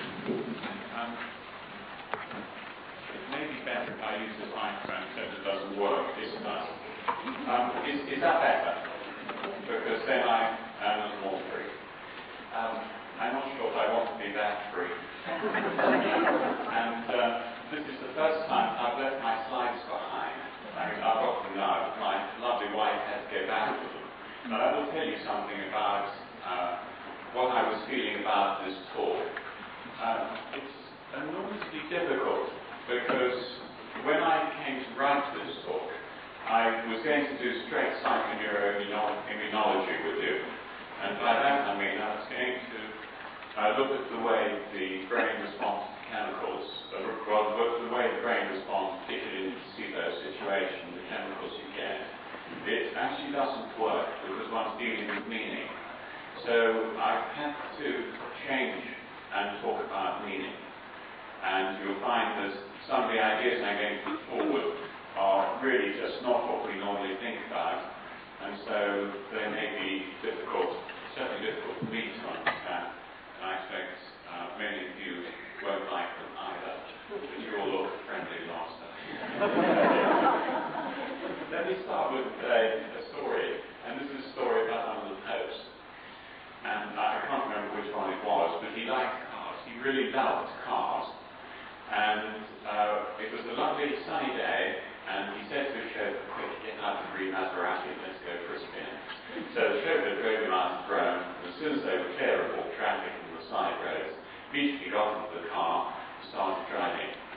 And he's having a wonderful time, foot flat down, the countryside flying by, and of course there was a police car behind. And stopped him. The policeman got out and put his head in through the window, recognized who it was, and said, "Excuse me, I just get some help." So he went to the telephone and said to his station master, help, I need guidance on this. I've just caught a very important person speeding. And so the station master said, "Oh, come on, I mean, how important?" More important than station sergeant? Oh yes, much more important. More important than the head of the mafia? Oh yes, much more important. More important than the president? Yes, very much more important. Well, tell me, who is it? I don't know who it is, but it's so important that the Pope is his chauffeur.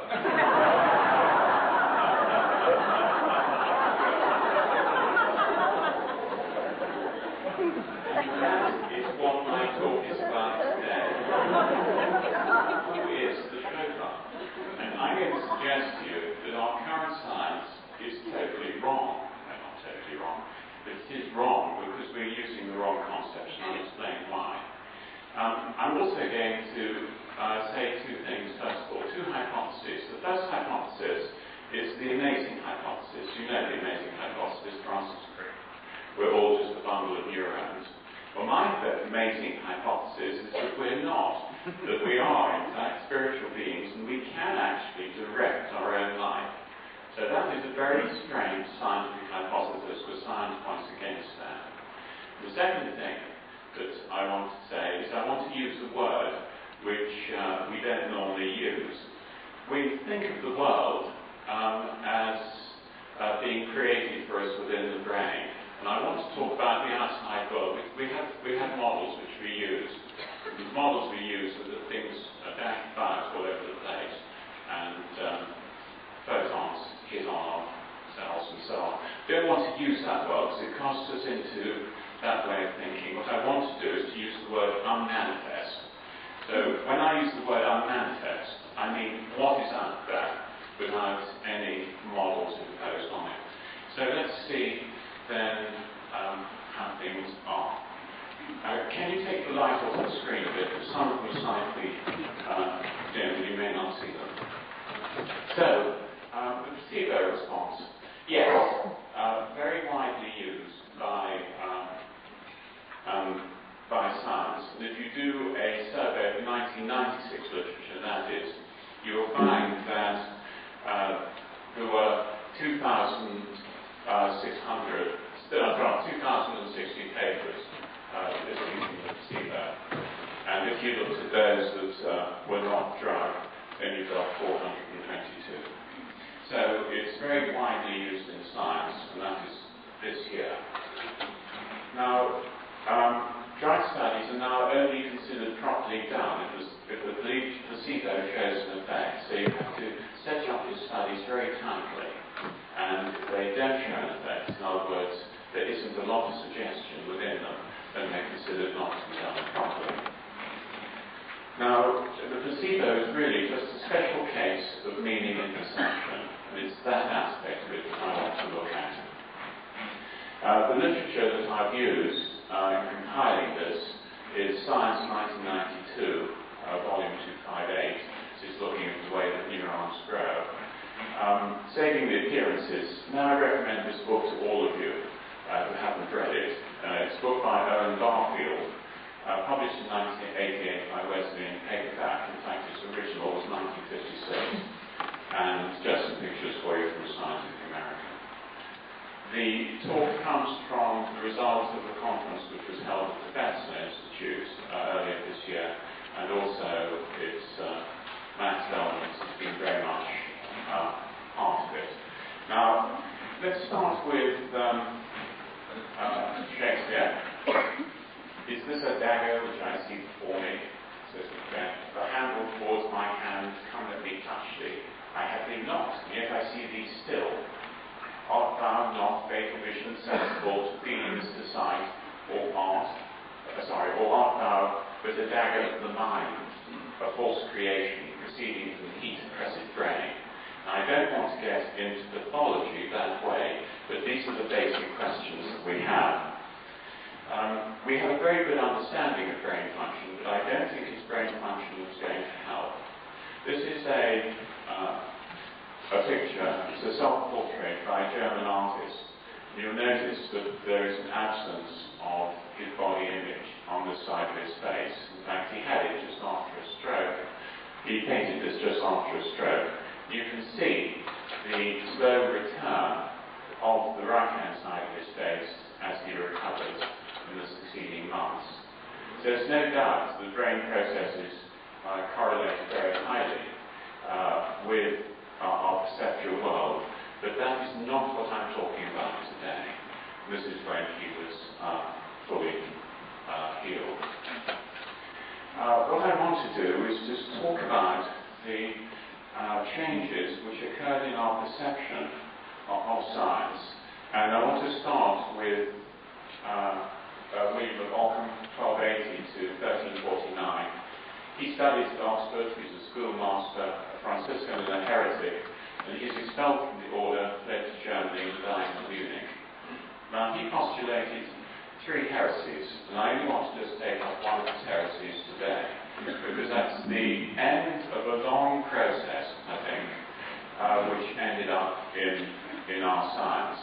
The heresy I want to look at is that the power of the king is as valid as the power of the pope. Now, what he meant by that is that things spiritual and things temporal are different.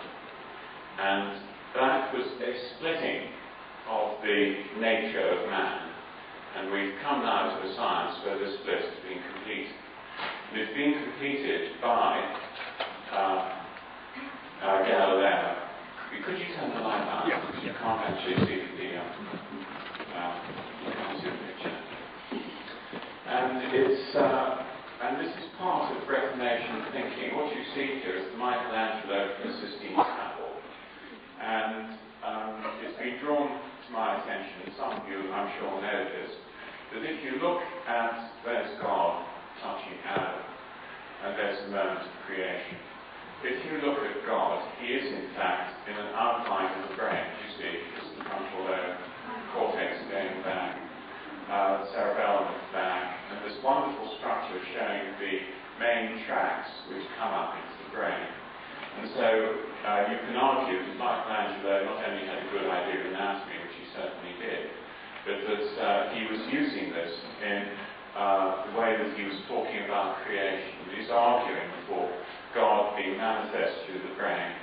Now, what I want you to see is that Adam is totally passive. There's nothing about Adam here which shows any activity on his part. It is as if the creative process is independent of us, and when it touches the world has nothing to do with this. In other words, the world is quite independent of us. Now, I think this is quite wrong for the reasons that I'll show you in a moment. But it has led to the type of science that we have. It's a science, interestingly enough, without value. So, what is this science that we have, and why does it not have value? By value, I mean subjective experience incorporated within it. It doesn't have that because of Galileo, Descartes, Newton, and others. Galileo, when he defined our science, defined it as the primary and secondary qualities. The primary qualities were that there was an objective external world. You saw it in that picture I've just shown you. It were qualities which can be weighed and measured. It was independent of the observer. And you saw Michelangelo showing it to be independent of the observer. It contains no subjective data. There's nothing subjective out there at all. It's totally objective. And most important, it excludes consciousness. Now, the secondary qualities which Galileo dismissed are the qualities of subjective experience, love, truth, beauty, etc. And he said that he thought that even if the noses, minds, eyes, etc., disappeared, then form, qualities, which can be weighed and measured, velocity, etc., would remain present. So we have, this is our science. It's a science in which quality has been removed from it. So you can see straight away that if one is talking about the placebo response, I'm going to talk to you just about chemicals. I've already done damage to the subject because the subjective qualities have been removed from it. So this difficulty means that we don't understand how the manifest becomes, how the unmanifest becomes manifest. we now think of it as an external thing which is independent of us.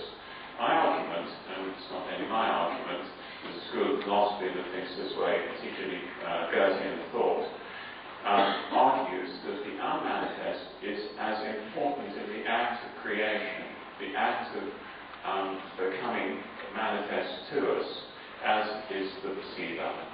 And what we're looking at is the act of perception is the act of creation. So if Michelangelo was going to redo his picture, he would have made that moment of perception where the senses from the brain, they would have touched a living entity out there and not a neutral entity as we see it in our post-Reformation science, post-Reformation philosophy.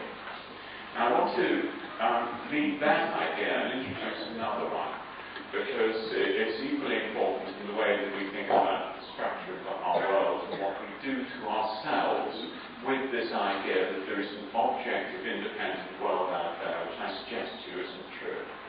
Now, one of the things that we're learning from science, and here you will find that I'm now flashing with the very grounds that I was putting forward to you, but if you'll excuse me, I will actually do that and use some scientific data. I want to just look at the way the brain develops, and you'll see why in a moment. So let's then look at some of the ideas that come forward. If we just think about development, we can think about the neural plate, the way it goes over the growth of cells, and finally the infant coming to maturation. There's an 8-week-old fetus which is nearly almost fully formed and spends the rest of the time growing. What I want to talk about is what happens to the cells within the brain.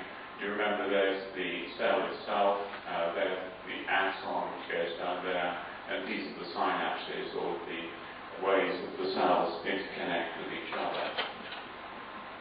So, at birth, we have an excess of cells, a huge excess of cells, a vast excess of cells.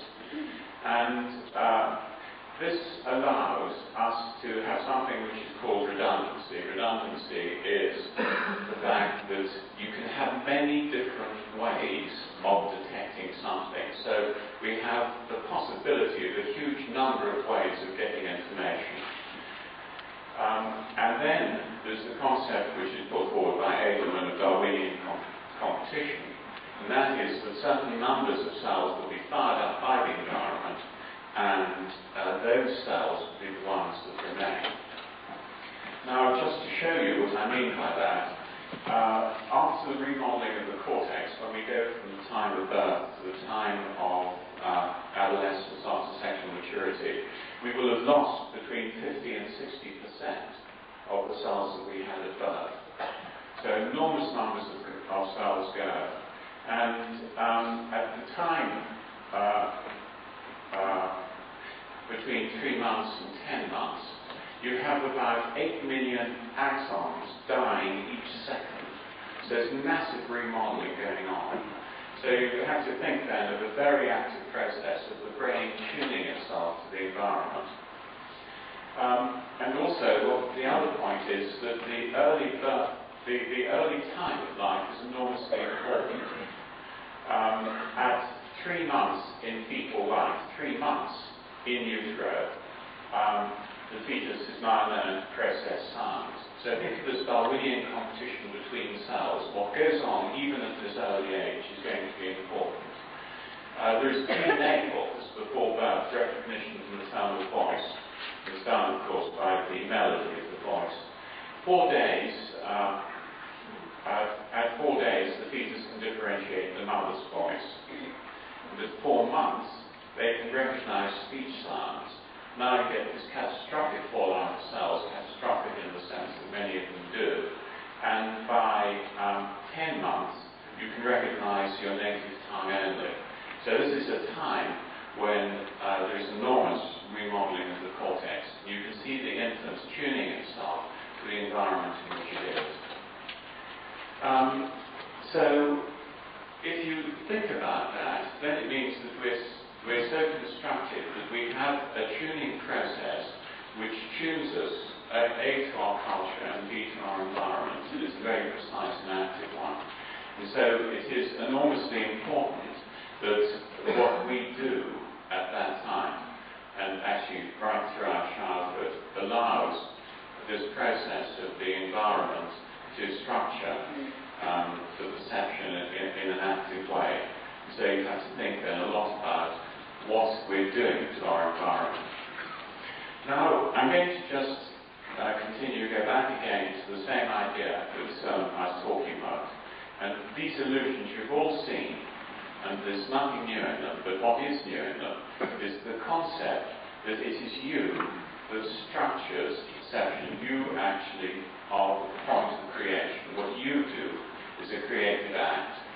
Now, if you look at this double illusion, if you concentrate on the bill where, of course, you're going to see it dark. If you concentrate at the other end of it, you're going to see a rabbit, and it's structured that way.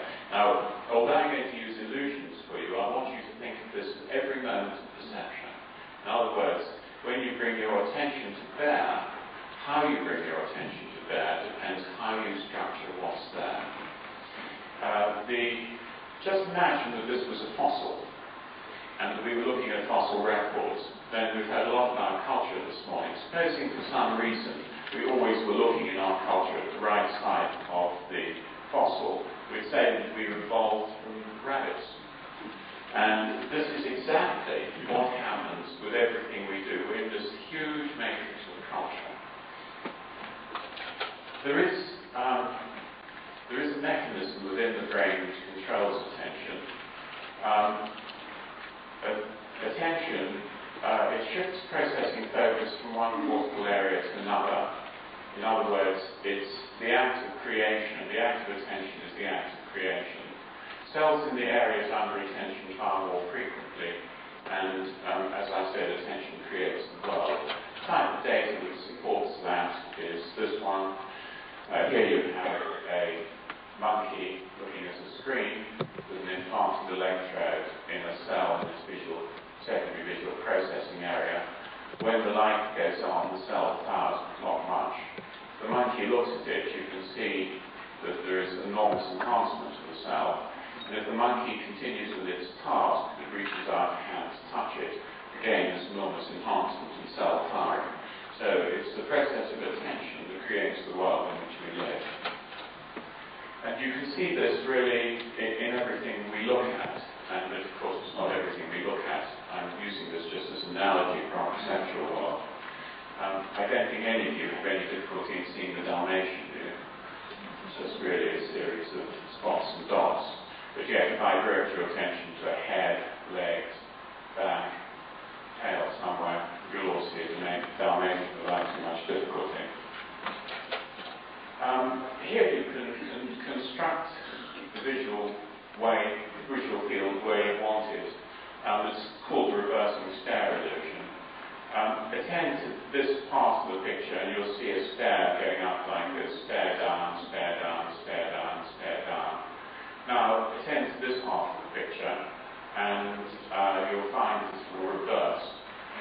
And I'm staying with this people. Will actually might do that. In ring, it's an upside down stare. Can you see the upside down stare? Okay. Well, you got the idea. And if you focus on this bit there, then it will become a staircase down. It's reversed now.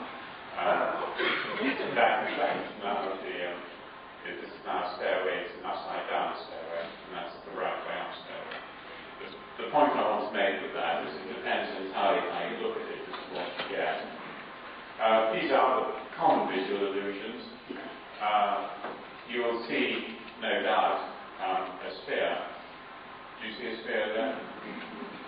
Now, of course, there's no difference in contour between that and that. This is totally created by the brain. And if you had an electrode in, you would, of course, see the cell firing if it was a contour cell. So it's real in the sense that it makes cells fire.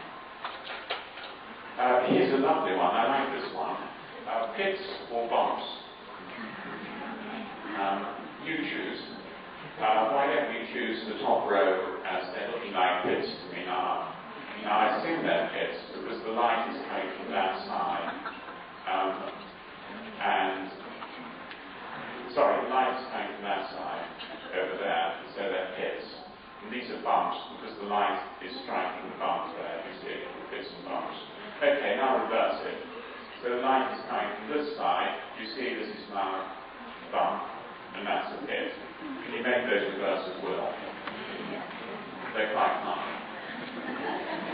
And what they again show you is that the act of perception is the act of creation. I've done nothing really, but just changed the rule here. Another nice one, what you see, you can see cubes. You see there's a cube, yes? Little cubes. Some of you may see the light over here, and you see gravestones. There's a gravestone, and there's a shadow, yes? So you can have cubes if you want, or you can have gravestones, nice cube there, or gravestone. If I confuse the light source, then you'll have flying chevrons.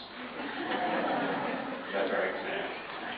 So it's what you do with your perception which makes the world manifest. And this is the last one I want to show you, because it's one of the nicest ones. You can make things transparent at will. I hope you can see this one. I think that's best we're going to get to focus. What I suggest you do is you look. This is a solid piece of metal, okay, and it's got holes drilled in it, and you can see through the metal at the bar below. You all see that. Solid piece of metal looking through to the bar below. You're absolutely wrong, because it is, of course, a light source showing bumps and pits. Okay? So you manipulate your perception, and you see how you direct your attention. Do you all get that? You will see that as a solid line. Yes? Yeah? And so you can see through to the line below. All right. Now, I want to... So what I hope I've shown you by that is that the act of perception is the act of creation. Depends entirely how you view the act of perception as to what you create for yourselves. Now, I've shown it to you in illusions. I don't mean it only works in illusions. I mean it's actually part of the way that the world comes into being within us. I want to just show you the loss of meaning which has occurred within our world, and the fact that we no longer have extracted meaning from the world and look at it differently from the way that primitive cultures do. Here is a tree in the suburb, and it's just an ordinary tree. Is that not a three-dimensional object? Is that not a three-dimensional object without form, without meaning? It's just a tree. Well, perhaps we could go a little bit closer and look at the tree. There you see the lines on it, and I think most of you will agree that it has very little meaning to you. It's an independent object. This is the Reformation and the time of enlightenment, the time of perspective coming in. Independent objects out there. Shall I put meaning on it for you? Shall I make the tree speak to you? But of course, I have to do this in a culture-bound way. Do you see that? What I've done is just added meaning to the tree in a very specific culture-bound way. And what we've done is we've taken meaning out of the actual perception itself. So what we're left with is this very dry, meaningless, objective, independent physical world out there. And that is the world of science. And that is why the astonishing hypothesis, Crick style, shows that we're nothing but random connections between synapses. And it has to follow from the way that our science has evolved. Now, in fact, I think that we need to develop a secondary quality science, science in which the world is composed of subjective mental models, which it is. When I look at you out there and see an independent world like that, what I see as a subjective mental model. The objects have subjective value in their own right, and so when I look at a neuron, I'm not looking at something which is independent. It has, in fact, it has quality, a subjective quality in its own right, and they're consciousness full. The only time that you really come across this problem is when you deal with consciousness, and that's what you deal with in the placebo response.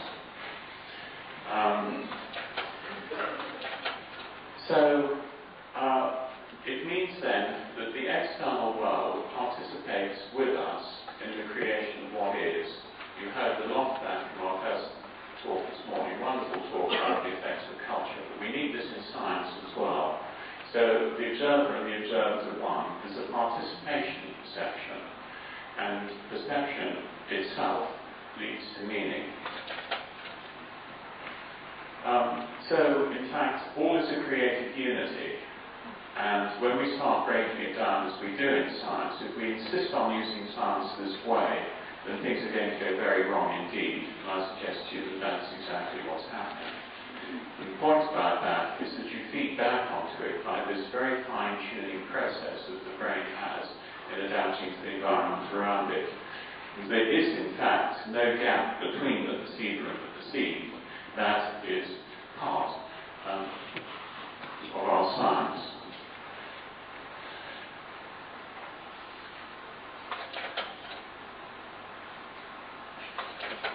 So then, what is this all about?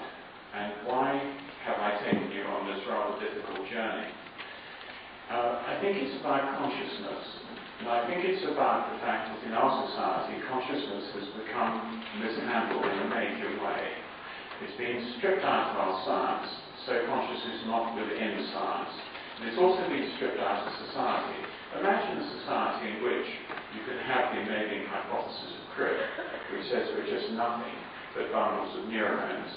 That, I think, leads us to really a point of despair. As I see it, and I want to add a rather philosophical note, I think that what perception is about making the world manifest. And what this conference is about the way that the world makes itself manifest. And I think that this is only one part of it. I think we're going on to the next part of this process, make the physical world manifest. And our science has done that in a wonderful way. But when it comes to consciousness, of course it can't cope. I think we now go on to the next step, when the mind makes the mind manifest. And what I'd like to do is just to read you a near-death experience, which I think embodies what I'm trying to say. This is a young man who had a near-death experience in 1982. And it looks at the mind perceiving mind. You see, we talked about mind perceiving the unmanifest, which is matter, and I want to talk about mind perceiving mind. He so looked out of his body through the darkness towards the light. The light kept changing into various symbols: Jesus, Buddha, Krishna, and other archetypal images. If you are a Buddhist or Catholic or fundamentalist, what you get is a feedback loop of your own stuff. The light gives us a chance to examine our own versions of nothing. Each image is a picture of our higher self, he understood, in our personal and collective unconscious world. The light, he saw, gladly wears these earthly faces for us, that each is only an earthly appearance of the infinite energy behind creation, swirling inside each atom. Incredibly, his consciousness was thrust through the light. He says, past the Big Bang of creation into the void. This void, he discovered, is paradoxically full of energy, the energy that has created everything that we are. The impersonal Godhead behind the person of God is in the void, he saw, which is not really a time, not a place, so hard to describe. It's a point where there's no vibratory action as we know it. It's beyond vibration. It's a zero point. Of course, language here goes for images. The important point was, after being dead for at least an hour and a half, as documented by his trained hospice carer, He was free of cancer when he returned, was a transformed man. Before he was depressed and discouraged, he returned loving everything and full of creative insights about the nature of science and spirituality. That's what I think our science should be about.